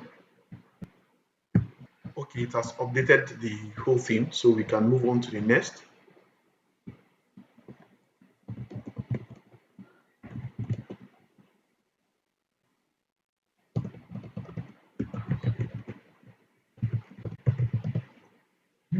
So I tell it to go on with it. So let's wait and see. So I'm just updating. Let's see. So let's just wait for it to update the scheduling and the rest. So let's just wait for that. And there's one other thing I want to do in this dashboard. I don't like the way the dashboard is just looking, no anything, it's just looking off somehow. So we will upgrade the dashboard as we go on. So, but let's make sure that we are able to finish the admin, the teacher, then the student, then we'll move on to the parent. Then we'll now incorporate the upgrade to each respective dashboard. So let's just wait for this command to finish running and updating the pages. Let's just wait for that. Okay, let's see what it has done. You say I have successfully implemented the assignment submission system. So you say database update, created submission, okay, assignment, storage, bucket, okay. Student experience, if the assignment type is assignment, the quiz interface is replaced with a file upload form. Student can upload, okay. Once uploaded, it's mark the assignment as submitted, okay. Teacher experience. Then under the class grade, in the grading table, so if I go to grading, so in the grading table, let's go to the, so if I go to the, okay, the grading table, okay. So you said what will happen in the grading table? In the grading table, if a student has submitted a file, a view submission button appears, okay, next to their name. Teacher can click on view, download the file, then enter the grade and feedback in the existing. Okay. How to test? Teacher can create a new assignment, sorry, assessment with the type assignment. Okay, go. So go to then student, I will go to student, take the test for that assignment. Okay, upload the button inside. Okay, instead of question, upload the file. Okay, okay. And teacher go to the grade tab for the assignment. Okay, okay, okay. This complete the full loop for both teachers. Okay, attendance report or behavior logging. Do attendance report, then uh, you do behavior, sorry, behavior logging.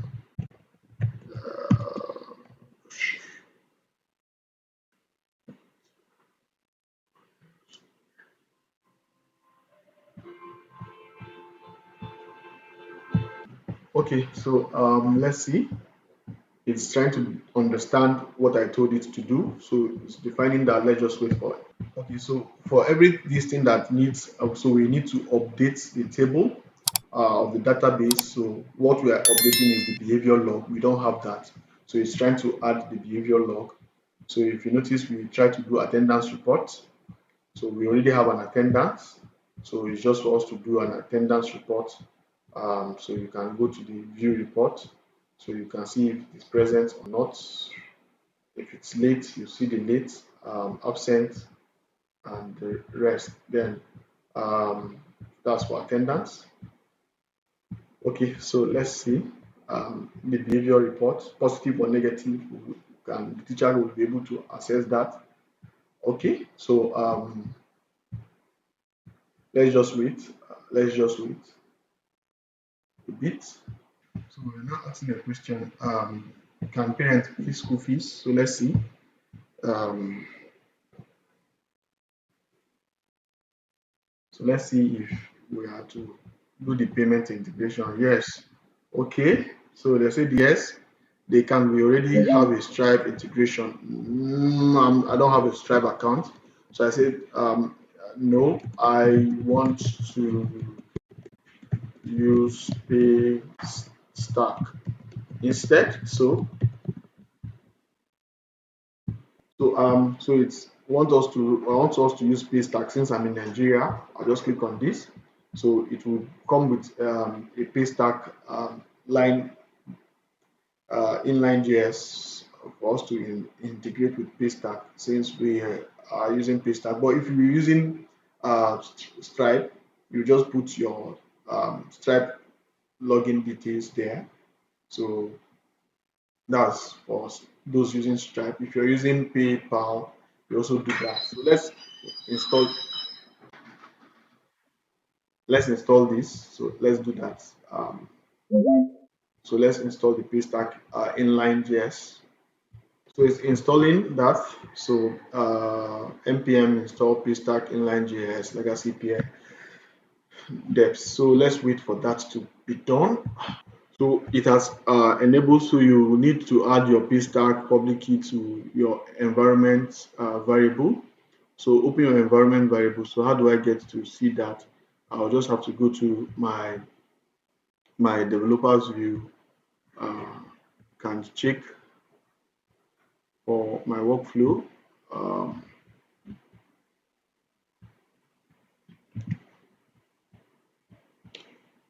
1 minute. So what I did was I just told it to help me create the environment variable. So it's trying to create that. So in this file, nv.local. So this is it's trying to add that there. So I'll just accept. So if you notice, it's trying to add that. So I'll have to put my main. So let me just ask you one question. I don't need to put my base stack secrets key. Okay, so let's see what it says. So I just said okay, I'll update the only the public key and hope. Okay, so I was trying to put my public key for this. Then I just asked a question for visibility so that it will tighten the security of that. So it's trying to work on that. So it said yes, this is perfect safe. It's standard practice to expose the public your front is standard practice to expose the public. Here is why you don't need to worry. Okay, public versus secret. How NSGS work? Okay, open. If I paste your actual public key, you start the server. Control C. Um, okay, run this. So okay, so let's do that and let's try to log into the admin area.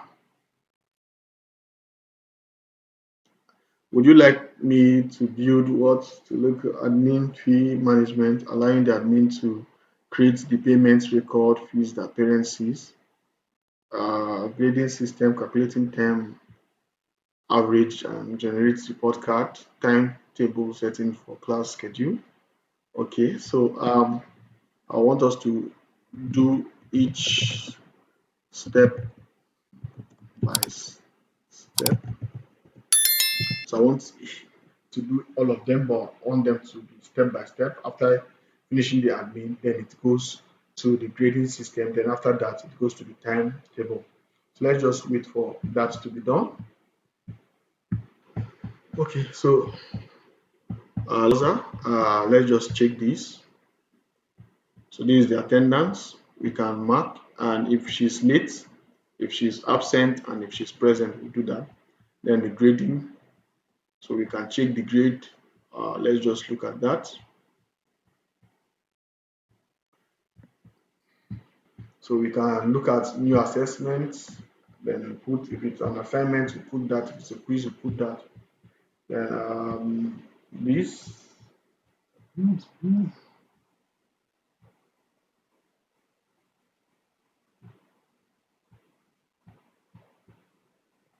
okay. So this for the mass quiz, and teacher can also add more question and put the point of the questions. So this a test, then we can add another kind of questions there. So that's looking good. Then course material. So there's a course already, but I don't know why teacher cannot edit. So I'll need to look at that. Then the behavior can come here, add behavior log for a student. Then also the description of the behavior. Then this is the overview. Then for grade, then course material. Okay, the message, I've not checked the message really. So you can search for people. Let's say you search for Joseph. Okay, or we say Mary. So you click on students. So you can start with the chat. Hello. Just click on that. So you see it sends the message with the time. So that's nice. So apart from that, let's see dashboard. Okay, let's log out from this and go into the students area. Let's see, since it is building something for us. So let's try to log into the student area. Okay, so upcoming schedule. So this student can take a test, and if you come here to the student dashboard, if you click here, you see they said class material. So there's a confirmation. So you can take this test. The due date was set to be on the 19th. So let's see if we can take the test here. So you see, right? So you see. So this student can just take this test and submit. So okay. So until the due date, this test will still be here. So so this is class. This is the class material.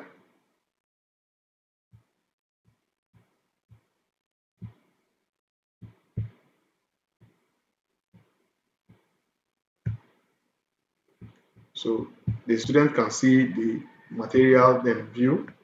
Let's close this. So you can take test, upcoming assessment, which is this. Then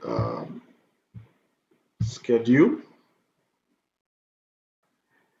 So this is the schedule. There's a class, but there's no scheduled time yet. So this is the grade. So there's also an error for the student's grade. So we can solve that problem just telling the AI this was what we noticed, copying that. Then message. So you see there's a message from Joseph. So you can click on that and you see the message showing up here. So she can reply to the message.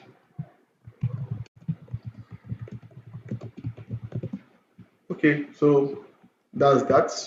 So the only place we notice a little issue is for the grading, which has not been. So open link, go to class. So you can go to class, you can see the resources, then material like that. So we can fix that issue. So you can view all schedule. There's a schedule. You can go to all grades, which we notice still have an error.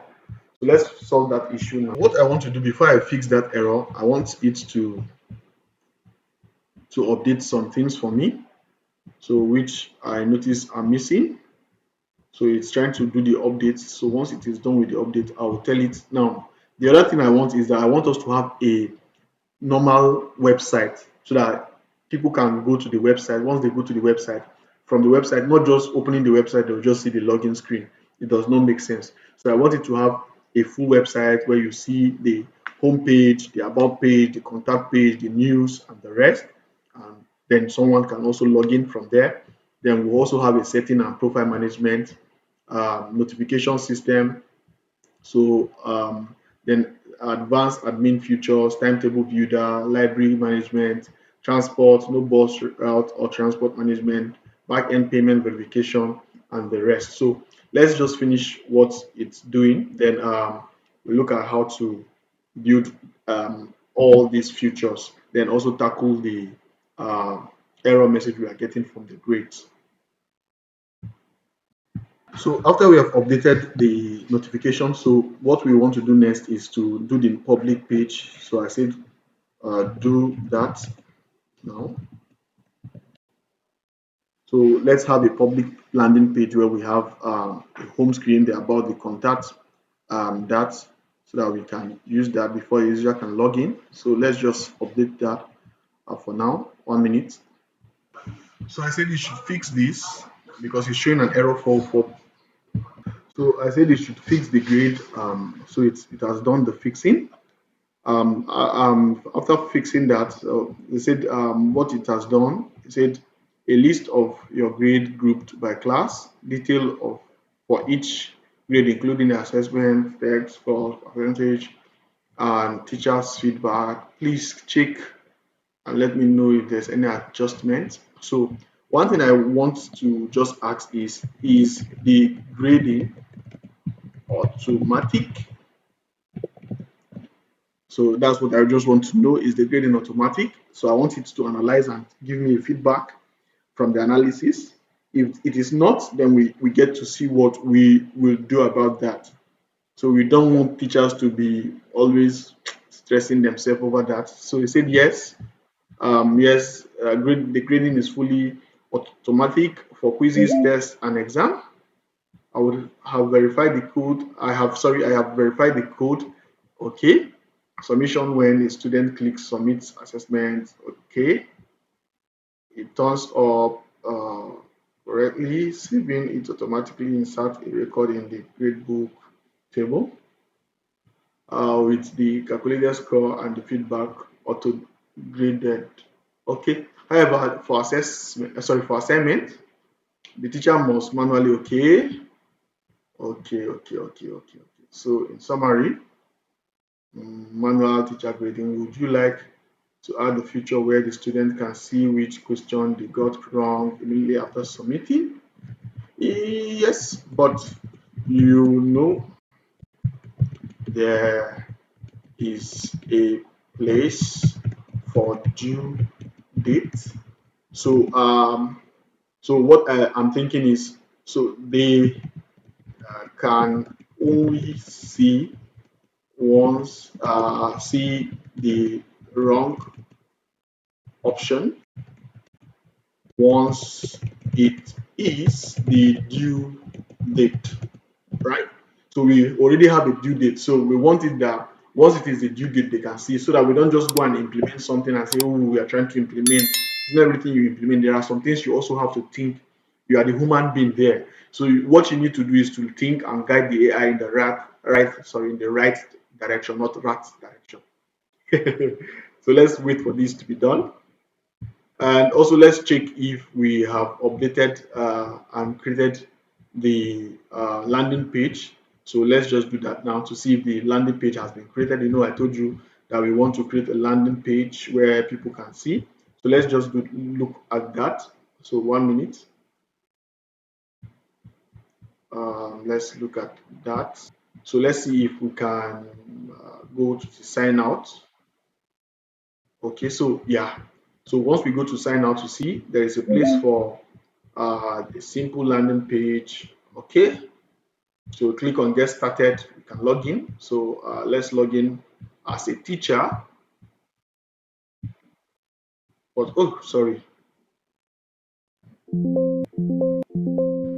So let's log in as a teacher. Okay. Okay. So this is for the grade. Sorry.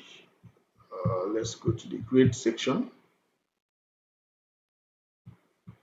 So let's see.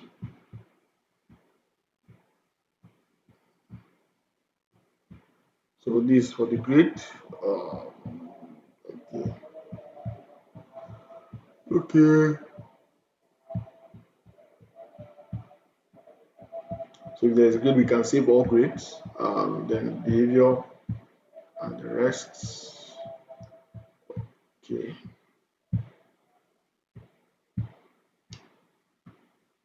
So Mary sent us a message.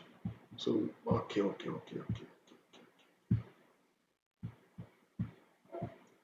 So no notification. So there's something I want to do. If there is any update, notification, and the rest, apart from message, it also should appear here. So that's what I want to do.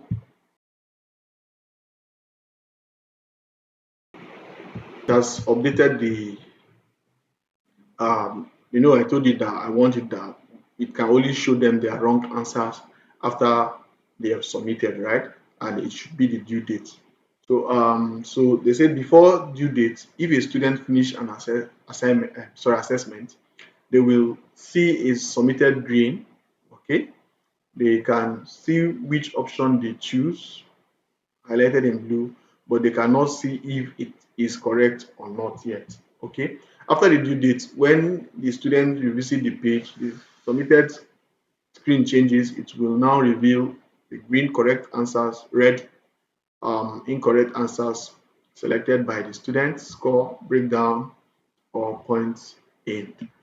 This ensures students can share okay answers with others who haven't taken the test yet. Is there anything you would like to adjust? Yes, I would want to adjust. Yes, I would want to adjust the notification so that when a message is also sent, the notification can also okay, it's also appeared in the notification sense. Um, it will also appear in the notification.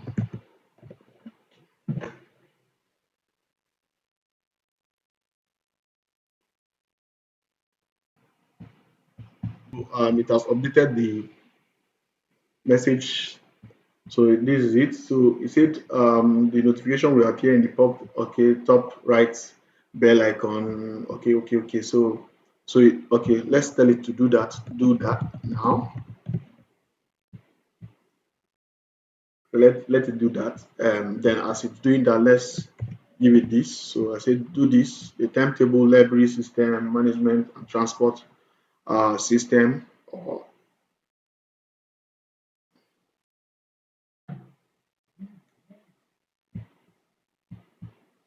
So it has done that. So let's just click on this. So which is the management system, the library, uh, timetable builder. Then apart from that, I also noticed that the teacher can't edit the course material, make it editable, X, so that teachers can also make an adjustment. So let it finish this, then I send that to it to do. So let's just wait for that. So we've been able to add the library timetable and transport, even message it too. So I want us to be able to also edit, or the teacher should be able to edit some of the course material. So I noticed that teachers are not able to edit the course material, and I also noticed that anytime someone log in, it does not have a time, like an inactive time, so that once that person is not actively using the system, it will just have to log the person out. So I want us to add that now. So teachers can be able to edit course material, and also there should be a timeout. So I said the teacher can't edit the course materials, make it editable, and also there should be a timeout when a user is not actively doing anything when he logs in. So the timeout time I give it 3 minutes. So I'll just send it to the AI. So it has been able to make the update. So it has updated the teacher's place where if you go to courses, so this course material now, you see, there's a small button there where teachers can make and remove anything you want to remove. You see it, right? So that's okay. Then also there's an inactive timeout of 3 minutes. So once someone is logging and there's no active campaign here for 3 minutes, it will log the persons out. Okay.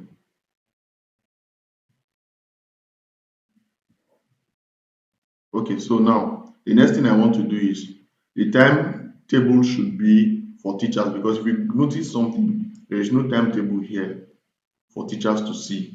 So it has added the timetable for only the admin, but it has not added the timetable for the teachers. So teachers cannot see anything that is happening, like they don't know their timetable.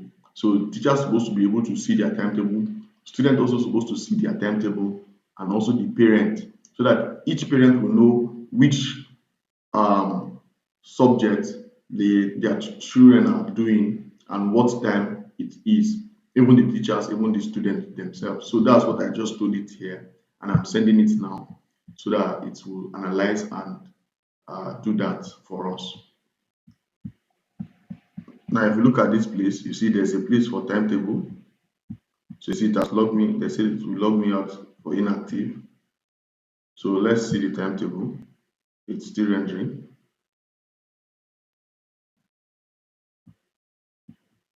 Let's just wait for that. So if you notice now, there is a timetable, my teaching schedule. So there is nothing here. If you notice Monday, so everything is from morning till afternoon. So 8, 9, like that. So it has it. So Monday, Tuesday, Wednesday, Thursday, Friday. So teachers can see that timetable has been added to the teacher's dashboard, which was formerly not there. So we can now check also for students. Okay, so there is some other things I would want to do. That will be regarding payment. So let's just try to update that. Then we'll also look at how to change some of the colors of the dashboard. I feel like this color is just white, and or is it that okay? Maybe we'll change the color. So let me just add some thing regarding payment. So this is the prompt I give it. We already have a working school fees payment system. This update is only to refine payment visibility and role access. Should admin should retain full access to all payment details and list of student owing fees. Parents should see payment status only for their own children, with the amount or to derive from the child's class and not manually editable. Students should see only their own fee status, paid or owing, without amount or parent details. Our teachers should see payment status, paid owing only, for students in their assigned classes without amount or payment history, strictly to support academic enforcement and exam eligibility. When a parent completes payment, the status should update in real time across admin, parent, teachers, and student dashboards. Messaging is not a substitute.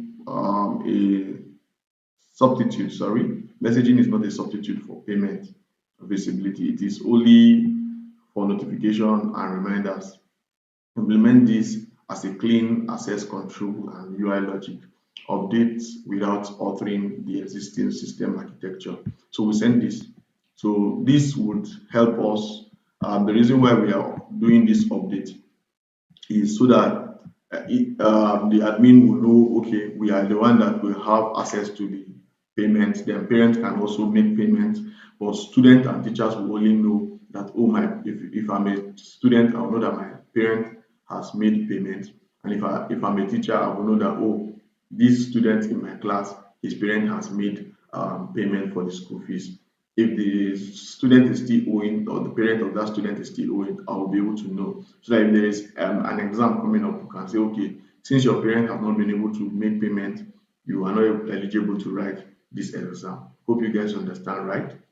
So let's wait for this to be built. Okay, so let's run this database command. So let's wait. So it has updated. So after updating, so I try logging into the admin dashboard to see. So let's look at the payment. So for the payment, we can add a payment record. for a single student and also for a class where we can select the class and also put the description of the payment if it is so first time and the rest. Then we'll create a bulk record. Okay, so we've not been able to add a parent, so that's why you notice here the parent stack is empty. So let's just create a parent now. Now also remember I told you that when you are creating a parent, make sure that the email address you are using is an email that can get notifications. So let's just create one parent now. So the name of the parent will be uh, Abraham John or John Abraham. So the email address,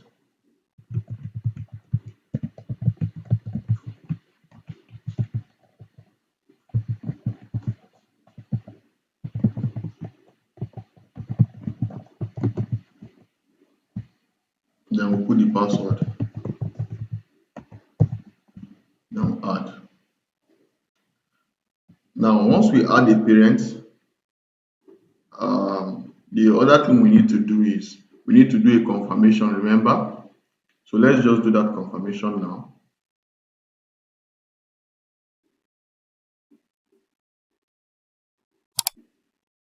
From our email. So let's just do the confirmation. So I'm trying to, okay, so the message has come. So this is the message from Superbase. I don't know if you guys can see it. So I'll just click on confirm your email. Okay, so we have confirmed that email. So if we log in here, we're supposed to have one parent record showing here now. I don't know why it's not showing. Okay, so let me see if I can log in as a parent. So let's see.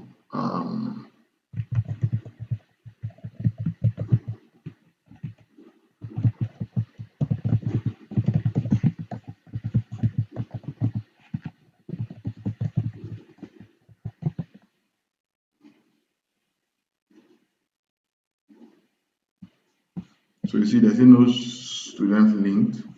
So the parent can see payment.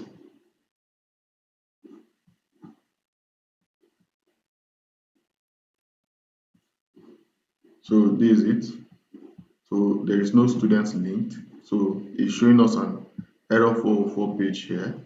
So we can fix that also.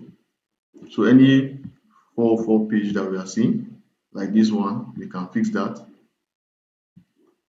Message, let's see if the message is working. Okay, the message is working. Payment, because there's no child link. Timetable, no child link to your account. Okay, then dashboard. So this is John Abraham, a parent. So we want to add him as the parent for Mary John. So we'll just go to the admin dashboard. Let's log into the admin dashboard. So the email address will be for the admin.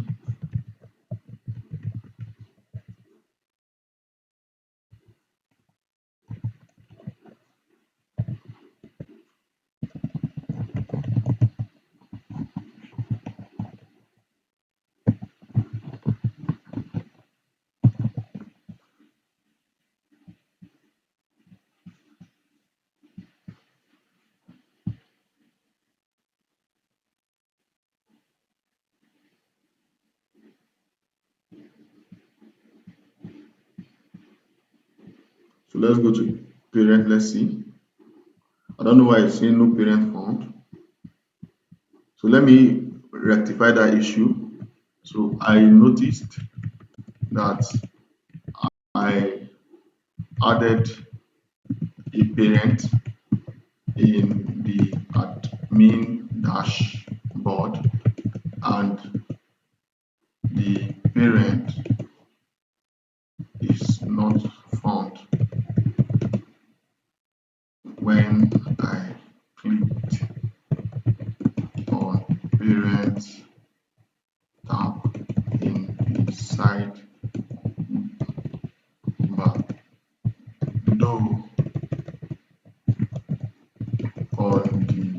dashboard,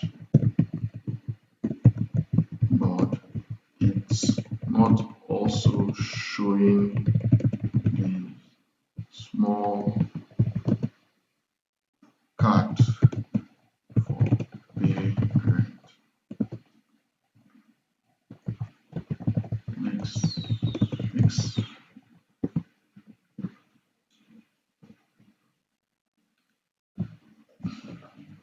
So let's wait for it to fix that. So it has been able to make the update. So let me log into the admin to see if that update for the parent is now working. So it has resolved that issue for the parent. If you notice, there is a count here now, and this is showing one parent. Then if you come to this parent side, you notice there's no record found here. So this is what I want to snap and send to the AI. I'll just copy this URL. I'll paste it here. Now I'll also say, I'll just say this, going to the link.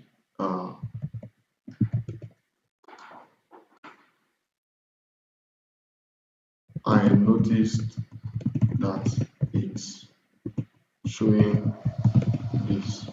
I'll send that. So I'll wait for it to fix that issue too. I noticed that, okay, so it has been able to fix that. The parent now is now showing. So if you notice, it said, I have corrected the database query and the parent can now show. So the parent is now showing. Formerly, it was not showing the parent. So now what I now told it was, I noticed the error log here. So I want it, why is it showing, so that we see how to debug. If there's any error, we need to debug. Then after that, after debugging this error here, so what we need to do from this is to log into the parents place and see if there is any issue there. Then apart from that, on the login screen, I would want us to add a forget password where user can get their email, an email of their password if they forget the password. For instance, let's say a student forgets his password, so or a parent or any user forget their password, they can retrieve their password. Since we notice that it is sending us mail from the Superbase, so it will be able to send us mail too, so that we can now change the password. So let's just wait for this to be done, then we'll go into that right away. So now we'll be logging into the parents dashboard to check. So let's see what we will do from the parent dashboard. So let's log in as the parent.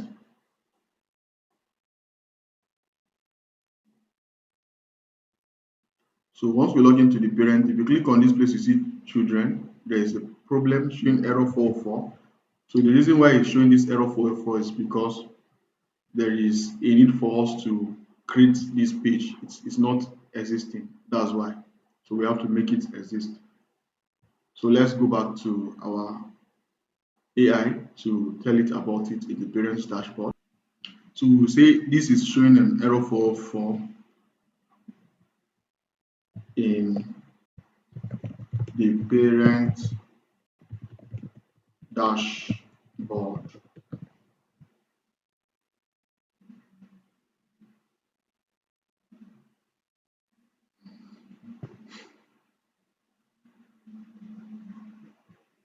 So let's wait for it to do that. So it has updated and created the children page in the parent dashboard. So let's check it out. So let's log in again.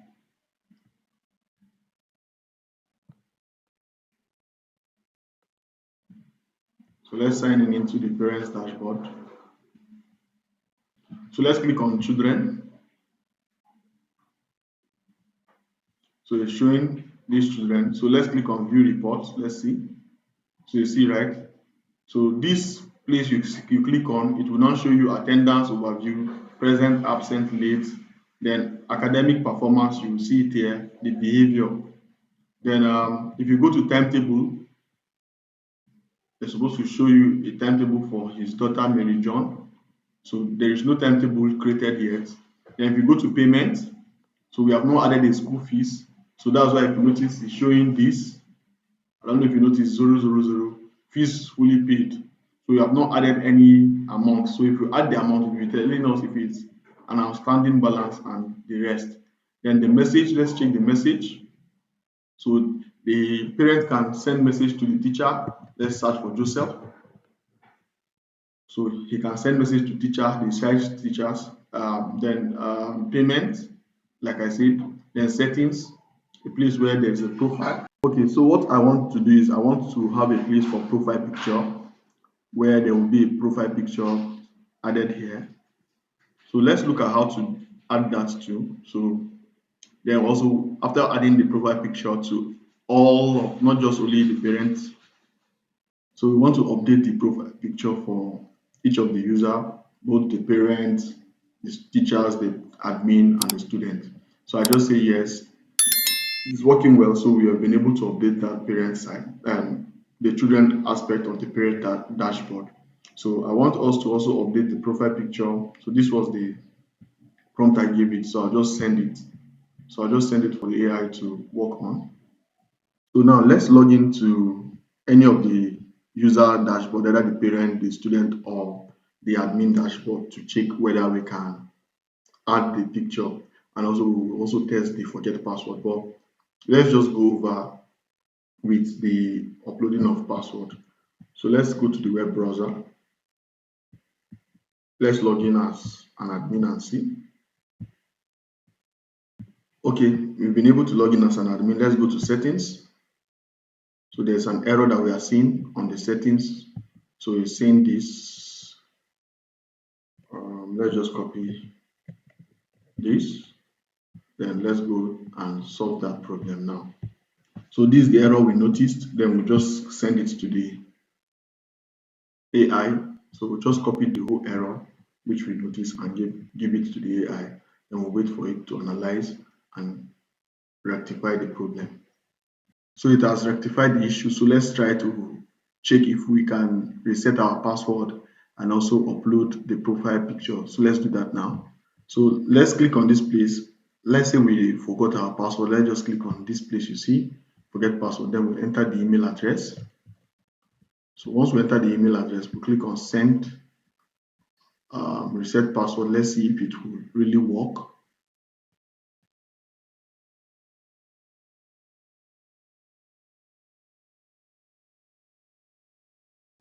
So this is it, right? It said check your email. We have sent a password reset email. So let's go to that email address to check. So let's go to that email address to check. Okay, so this is the message for the reset password. So that is working. So let's just log in here. Let's just go back to the login screen. So once you go back to the login screen, let's try to log in as an admin. So let's just click on sign in.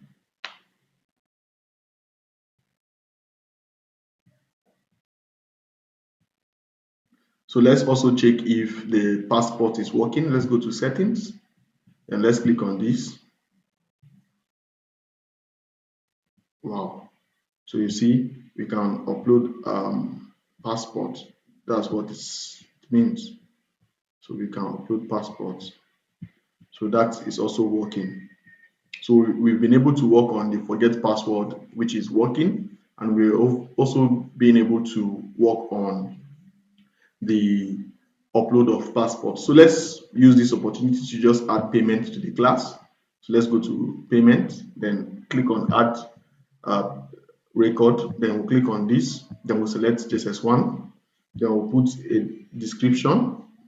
So let's just call this tuition fee for the first term.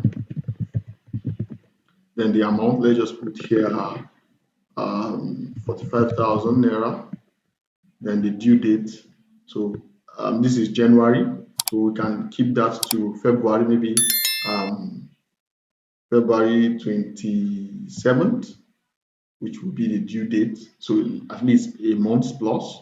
Then we'll click on create bulk records. Then we'll click on OK. So this is it. So the somebody that has not paid is Mary. So you see, is showing pending because we've just added tuition fee. So if we go to this class now, under the place we see this place is supposed to be showing an amount, not just this. So let's refresh and see.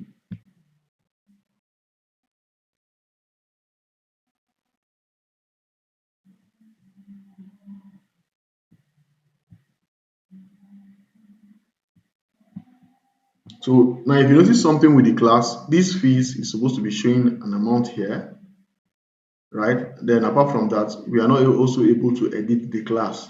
See, there is no place for editing class, but we can delete the class, but we can't make edit to the class. So let's also check for parent. Why is this not showing?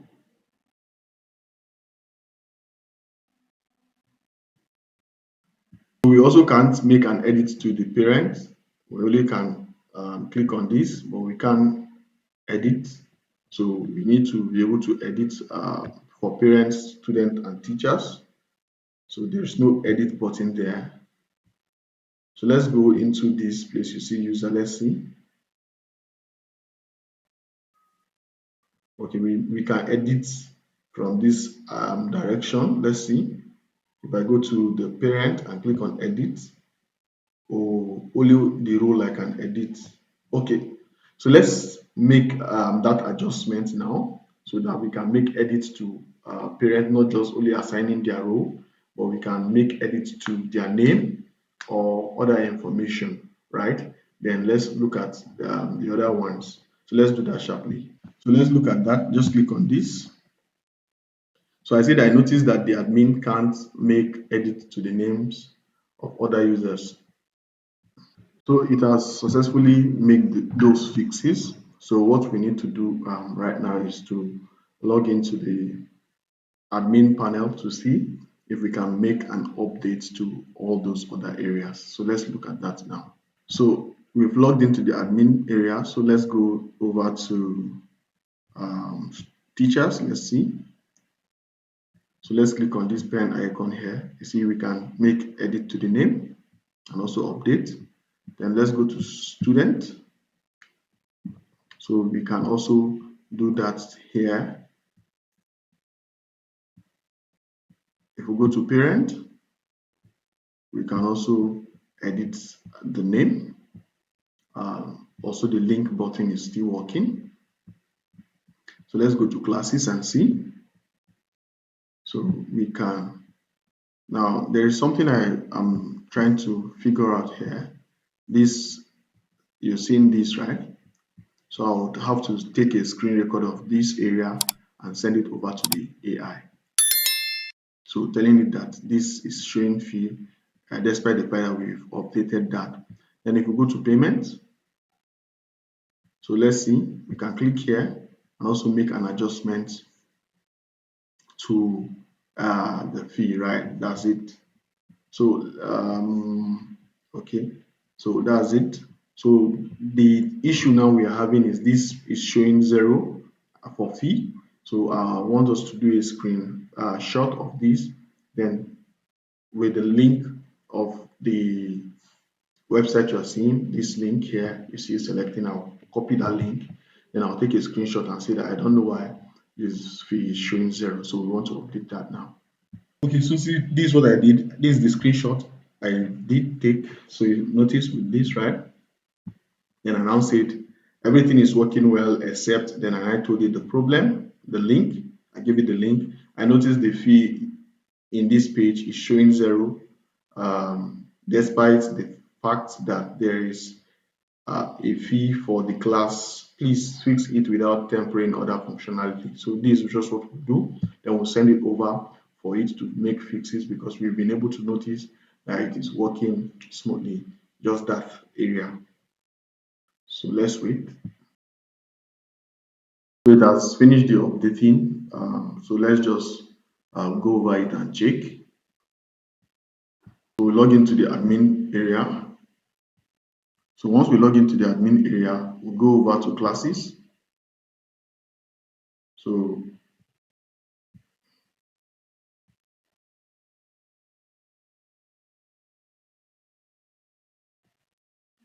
We'll go over to classes.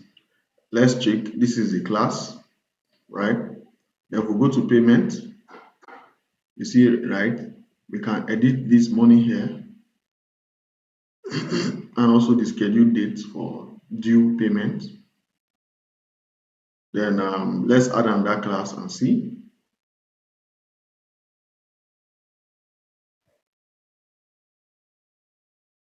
So let's add this S2.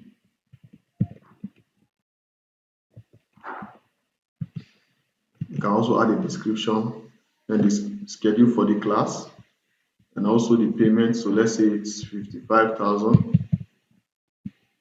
I'll click on create. So you see there is JSS2. And if we go to payment, we can also sort by class. This is JSS2. So there is no record found for JSS2. Hope you guys understand, right? So if we go back to JSS1,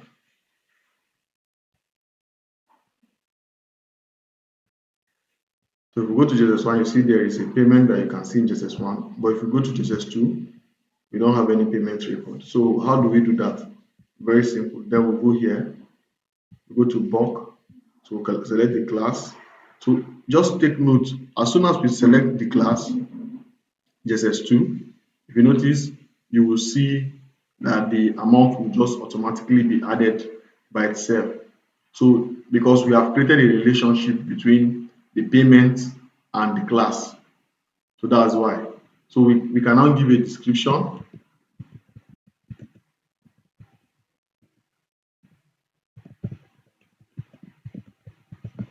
Then the due date too, we can also use the same due date, which is on Friday, February 27th. Then we click on this,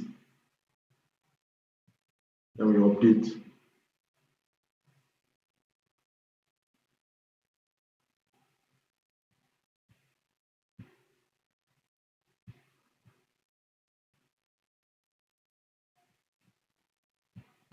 So we've been able to add the tuition for the GSS2 class, which is 55K.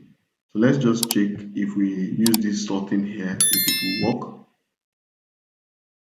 I don't know if you noticed something. So when I did the sorting for GSS1, I don't know, I'm still waiting to see if it will update.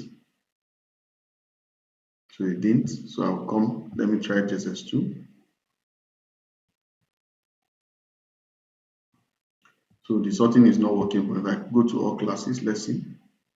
So all classes is fetching data, but if I go to JSS1, see what is happening, right? Let's go to JSS2.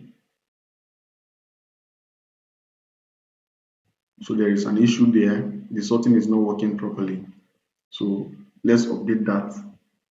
Okay, this is the update I said, and I also noticed the sort by class isn't working well in the payment record, and also add a search bar so that the admin can search student name in the payment record.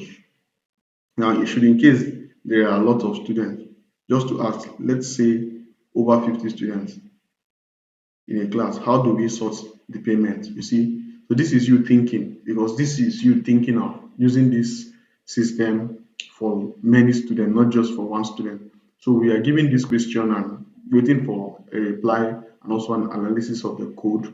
And after the AI has worked, I will come back and show you some of the things we do. So it has given us a quick reply. Let's see. So it said, I have added the, okay, I've addressed the issue with the payment record page. I will inspect why the class sort filter isn't working. So add a search bar or add a search input to the filter payment by student name. So right. So one thing I will advise you is once you are building like this, make sure you are going in process. Don't leave admin section. If you are not done with the admin section, don't just, let's say you are solving a problem and that problem is not yet fixed. Don't just jump and go to another area, let's say the teacher area, and start solving a problem. Make sure you are done with the admin area. Then you can now go to the teacher, log into the teacher's area, check for any error.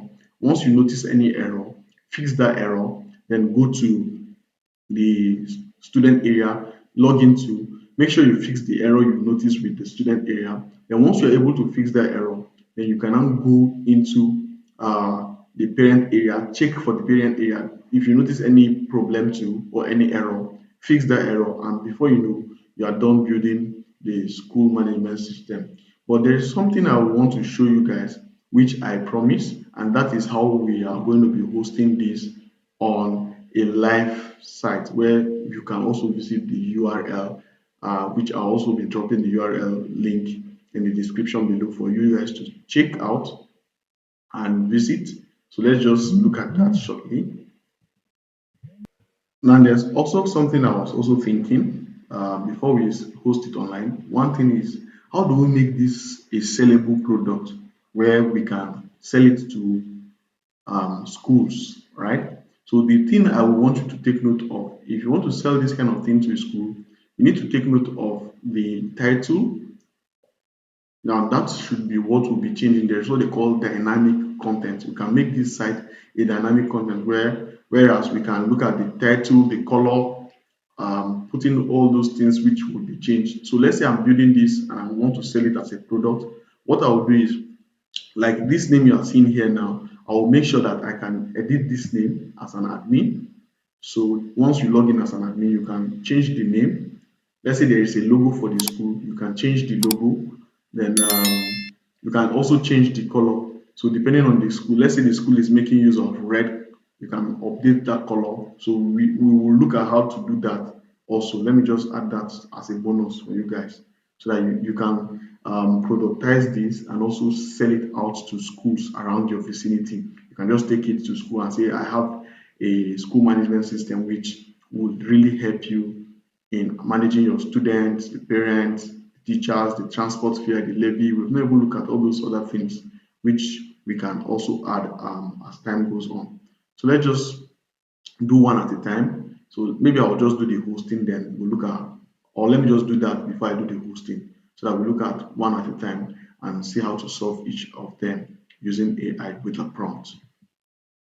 Okay, so let's just try the sorting before I do that other things I promise, which is changing some properties and also posting it online. So let's check the payment.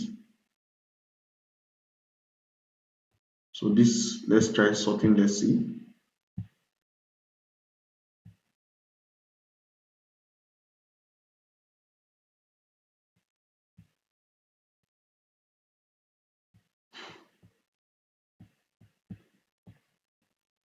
It didn't work. Let's see JSS2.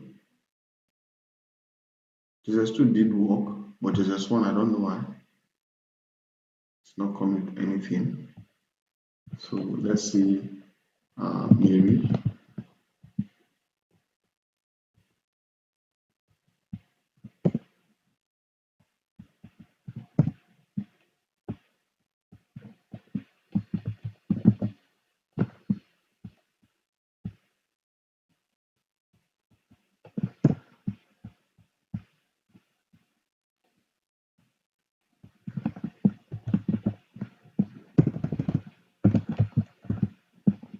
So the search is working, but only that if we try to filter by JSS1, it's not fetching the data correctly. So let's just that's not a big problem like that, but we can fix that too.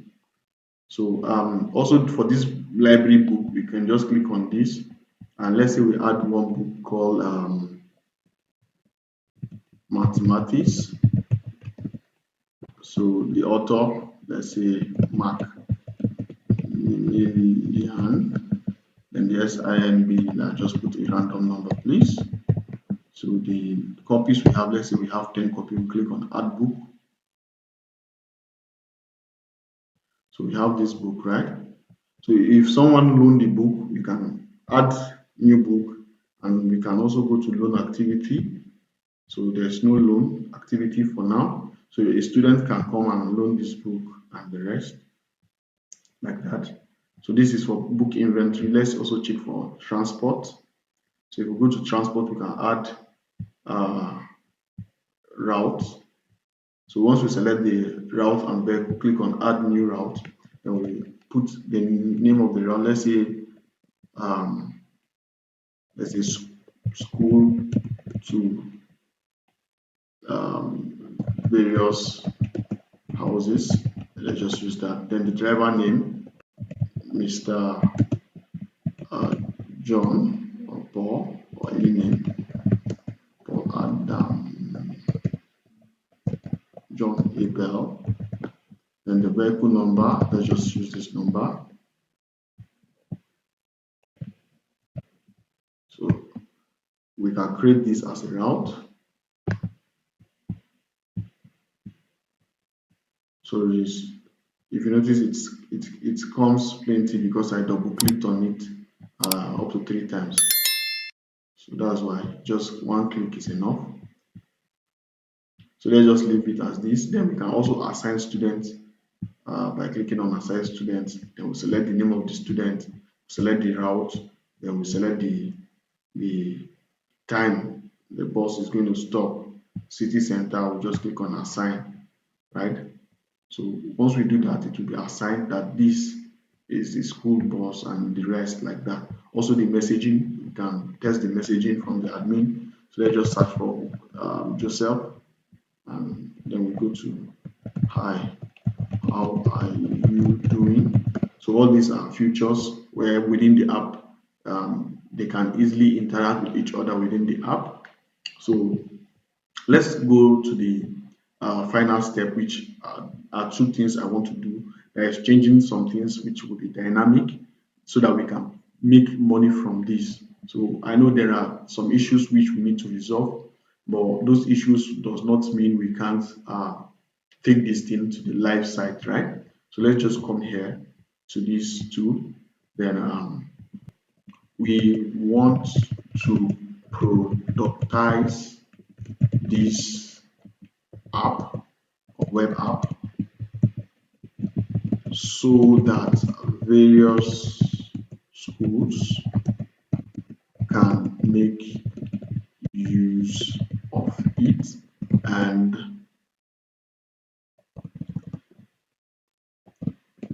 here are some things we want to make dynamic so that the user that logs in as admin can change them. Now put them in brackets. One, color. Two, school, school logo. Um, Headings or school title. School address in the contact us page, and images in the website landing page. You can also help us with things you think would be changed to. So let's do that. So we want to do it so that it will be a product where we can sell it to other schools, right? So we are now suggesting to the AI that these things we want them to be dynamic so that admin can change them. Then apart from that, we also would want it to be in a way that it will also suggest to us some things it feels that would be needed to change so that we can just have this as a dynamic app. So once one log in as an admin, one can easily change some certain things, right? Then apart from that, after we have done this, then we can now host it so that we can call this tutorial and bring this tutorial to an end. And if you are yet to subscribe to this channel, my name is George Digitals. I will advise you hit the subscribe button as I will be showing you how to do many things, right? I believe you've gained value from this tutorial. So let's just wait for this to happen. Then we post it online. Then I'll send you guys the link. The link will also be in the description. Okay, so we've been able to make changes. So let's try to log into the admin section on the browser to see if we make changes to some things, whether it will affect any other things. Let's see, because we have been able to do that dynamically, just like what the AI said. So let's test it out. So I've been able to log in as an admin. So let's go to settings. So let's scroll down. So you see the school name, this is the school name. So we can change the school name. We can also change the school address. We can change the contact. Then this is the primary and secondary color. Then we can also upload logo. Okay. Then carousel image. So you say we should separate image by comma. Okay. So let's try to update the color and see. So let's see.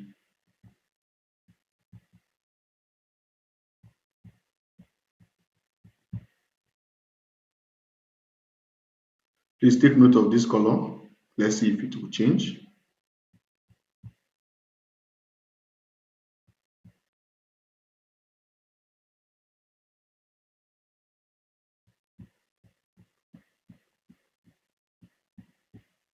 Let's see if we change the secondary color to another color like green. Let's see.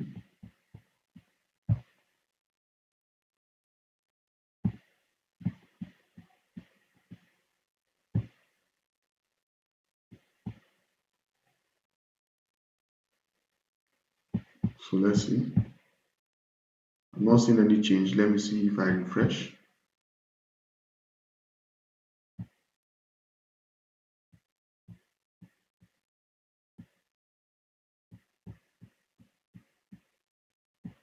So the color is not working. So let's try changing the name of the school.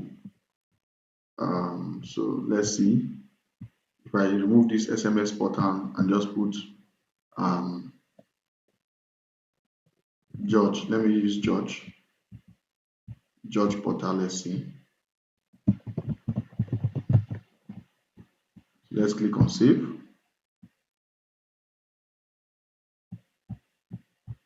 Okay, that was successfully done. So if you notice, the name here is changed, but I don't know why the color is not changing.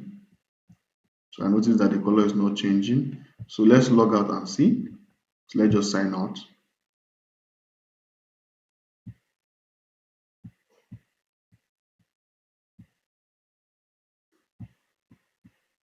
This is it. I'll sign out. Then I go to the home page. If you notice at the top here, it's showing George Portal.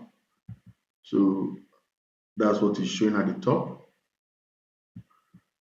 But the color did not change. Our blue still remain there. So we'll just take note of things. So let me see if I sign in again.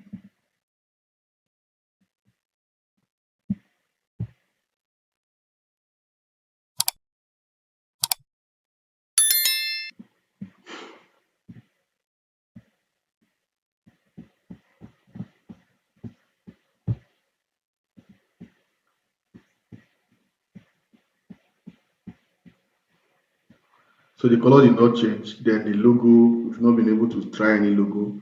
So let's just try a logo. Let's go online and search for school logo um, transparent.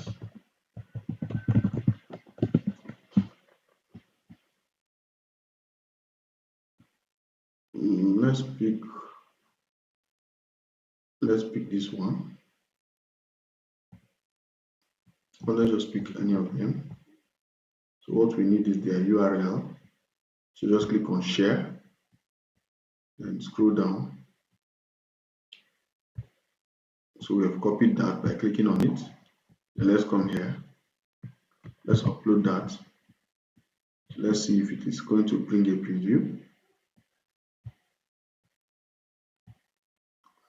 The logo is breaking. It's not supposed to. So let's take another one and see. I need something transparent background. Let's try this. Um, Copy link address. Let's come back here. Paste it here. So if you notice there's a logo but it's breaking. I don't know at the top here. So this image, I don't know why it's breaking. Then the color, let's try to add an email.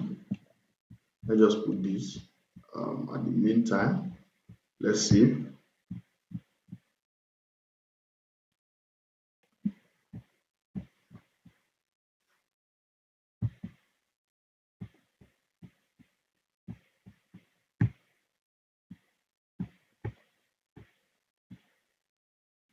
Okay, let's sign out and see. Let's go back to the home page. Let's see. Okay, so there's supposed to be a logo at the top. So let's scroll down to the footer area. If you notice, you see the contact information has been changed. So the name of the school here has been changed. So, but the color did not change. So this logo did not also load. So what we need to do is to tell the AI that we want to be able to upload logos apart from using URL. So because if you notice this is broken, and also that it should automatically style the logo for us to fit the position where it's supposed to be. So that's the two things we want to do. Changing of colors and uploading of logos should be. So let's just try that now. Okay, so I said I noticed that it works, only that the color didn't update, and also for the logo there should be a place for updating logo apart from sorry, uploading logo apart from using URL. And most URL I use are showing broken image. I need you to fix it. So let's do that sharply. So it has successfully updated. So what we need to do is to log into the admin to check if we change the colors and logo if it will apply. So let's just try that now. So we have logged into the admin section. Let's see. Let's try changing the color.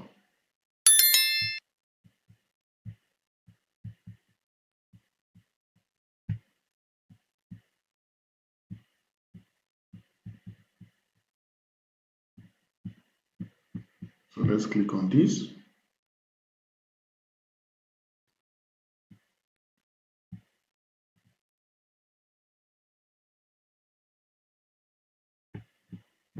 So if you notice, the color is changing. I don't know if you noticed that this color changed. Let's try and see. So the color on the sidebar, I don't know if you notice if they are changing. So let's log out. Let's go back to the home and see if anything changed. Wow. I don't know if you noticed this, right? So we are able to make like simplified, it's now that color. You see, right? So the color is changing. So let's see if the logo will also work. Let's log in. We also notice the login screen. The login screen does not have that effect. So we can just give that as an adjustment, you get, right? So we are logged into the admin panel. Let's try to upload a logo. So you come to settings, then you scroll down, and then you click on this place, you see upload logo. Then let's upload image one. So this is image one, the school logo. Then you click on upload. Okay. So you click on save configuration so that it will be saved. If you notice, this is it. So let's sign out and see. So let's go back to the home page. So if you notice the home page, there is the logo here and the name. So this is this. So we can also change this. You see Judge Portal, all reserved, right? So this is it. So let's log in. Now, like I was saying, this color was not changed, but that's no problem. Let's sign in. into the admin. So the next thing I would advise for us to do is just to host this online. So we have reports. So let's see if the report works. So let's select a student. So this is not fully loading.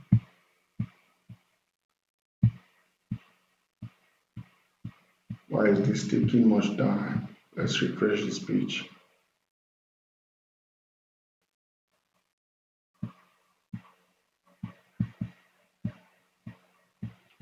Okay, so let's look for Mary. So if you click on generate reports, so you see you can generate a report for a student. You see the tutor, the name of the student ID, with the student pass or fail you see, then you see the subject and the class, right? So you see this place for this principal signature and a place for the class signature. So if I click on print,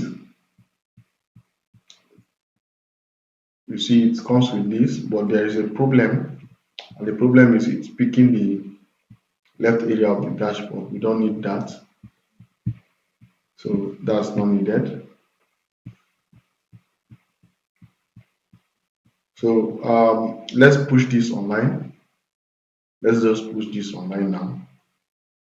So let's go back to our AI tool and push this online. Just click on sign out. Okay, so it's working. So the next thing is for us to push it online. So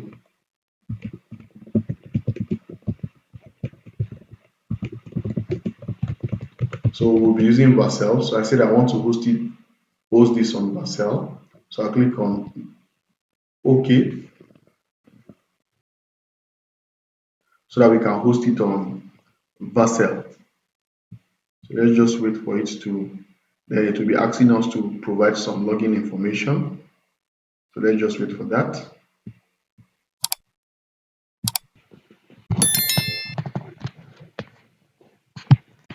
So what we want to do is we want to install the Vercel. So this is what is happening.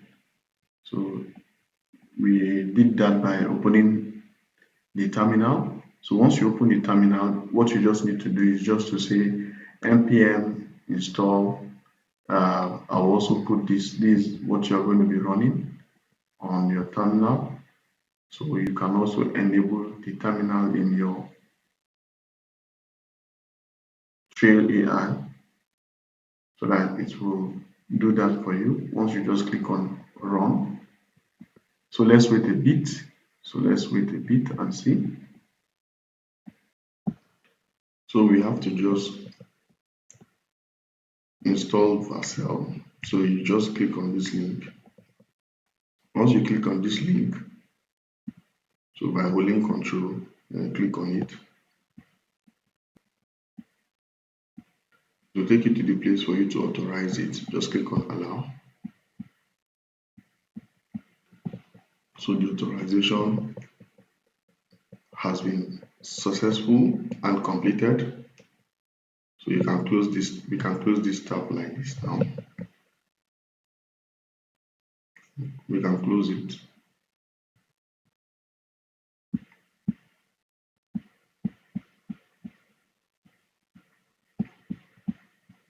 Then we'll go back to our AI tool. So from our AI tool, you notice that we have been able to link our Vercel. So it's now going to continue. So let's just wait. Then I will show you what is happening because we are trying to deploy it now online. So we have to wait for this to continue. So now we need to link our Vercel to Git. So here what you just need to do is just to type Y, which stands for yes, and click on enter. So you just have to wait a bit. So for you to successfully link it, what you need to do is you go to Supabase. Once you log into Supabase, make sure you're in your project overview. If you notice, this is the name of my project, SMS. So what I did was I will come here, and when you come here, you look for, like you want to search for something, then look for where you see copy API URL. You click on it to copy that. Then you go to your AI tool like this. So you go to your AI tool. So once you go to your AI tool, you can search for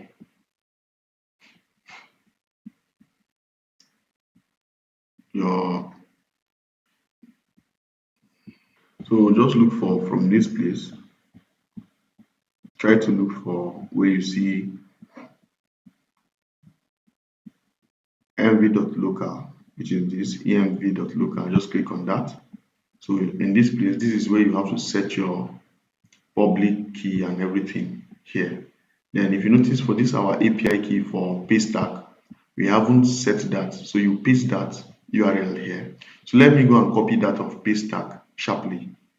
So what I will do is I'll go to my web browser. I already have a paste tag account. So I'll log into paste tag. So once I log into paste tag,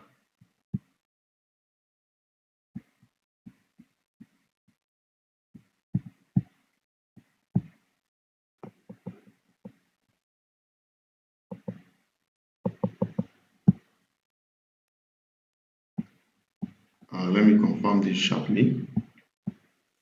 Okay, so I've signed in. So once you're signed in, what you just need to do for that, just click on this place you see setting at the bottom left corner.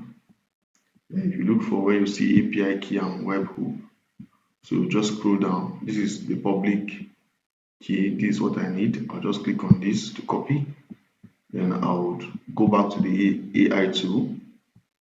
Now, instead of leaving it as this, because this is not what we need, so we'll just delete this and paste it like this here. Then once you paste it, you click on Control S to save it. So I've saved that. So what I'll do is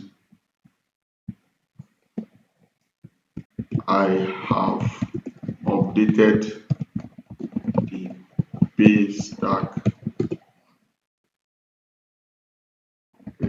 deploy.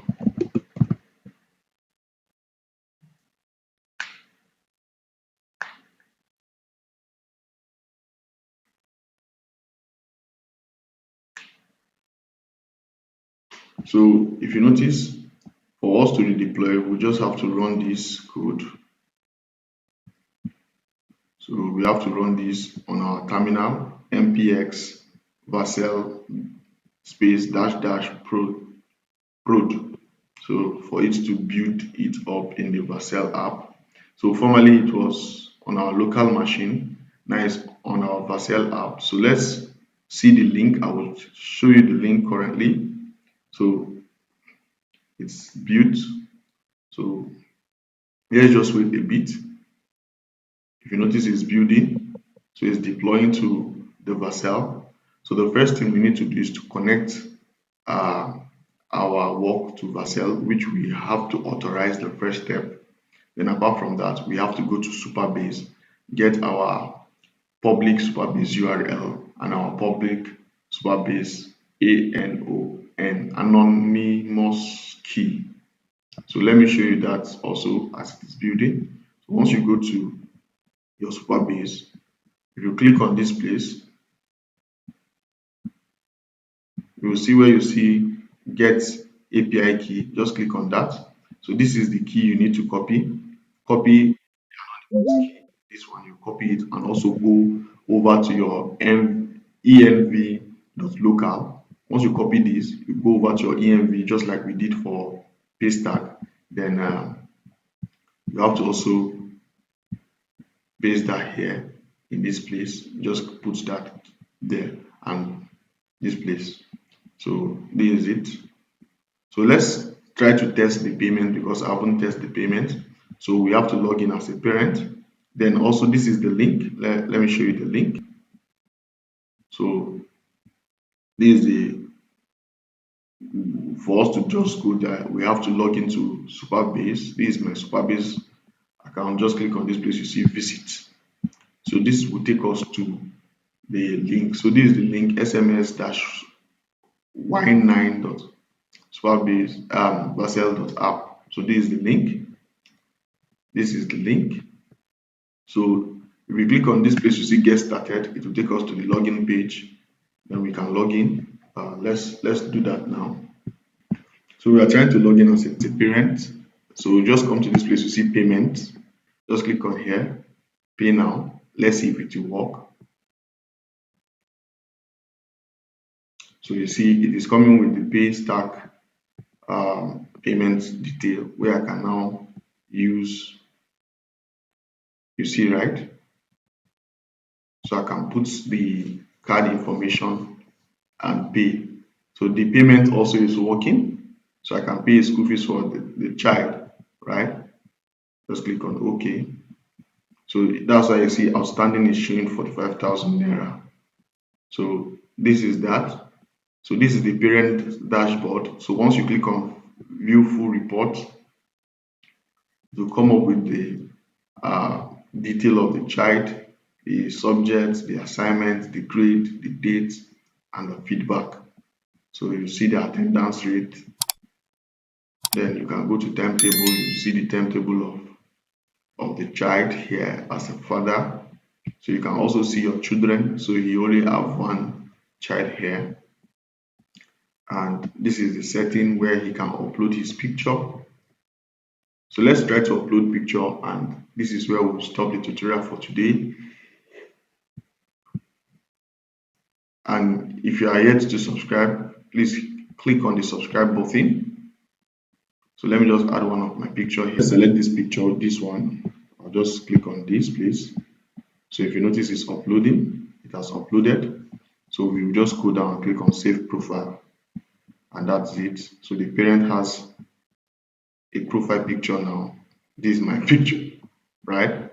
So this is for the parents. So the parent can send messages to make payment, which we just tried now. So this is the dashboard of the parent, and if you notice it has the name. So if you have any question and you want me to build for you any kind of app, you can send me a DM and I'll be very glad to build that with you. Don't forget to subscribe. If you have gained more value from this tutorial, this is George Digitals, where we teach you how to use AI to bring your ideas into life. So have a nice day. See you in the next video. Bye.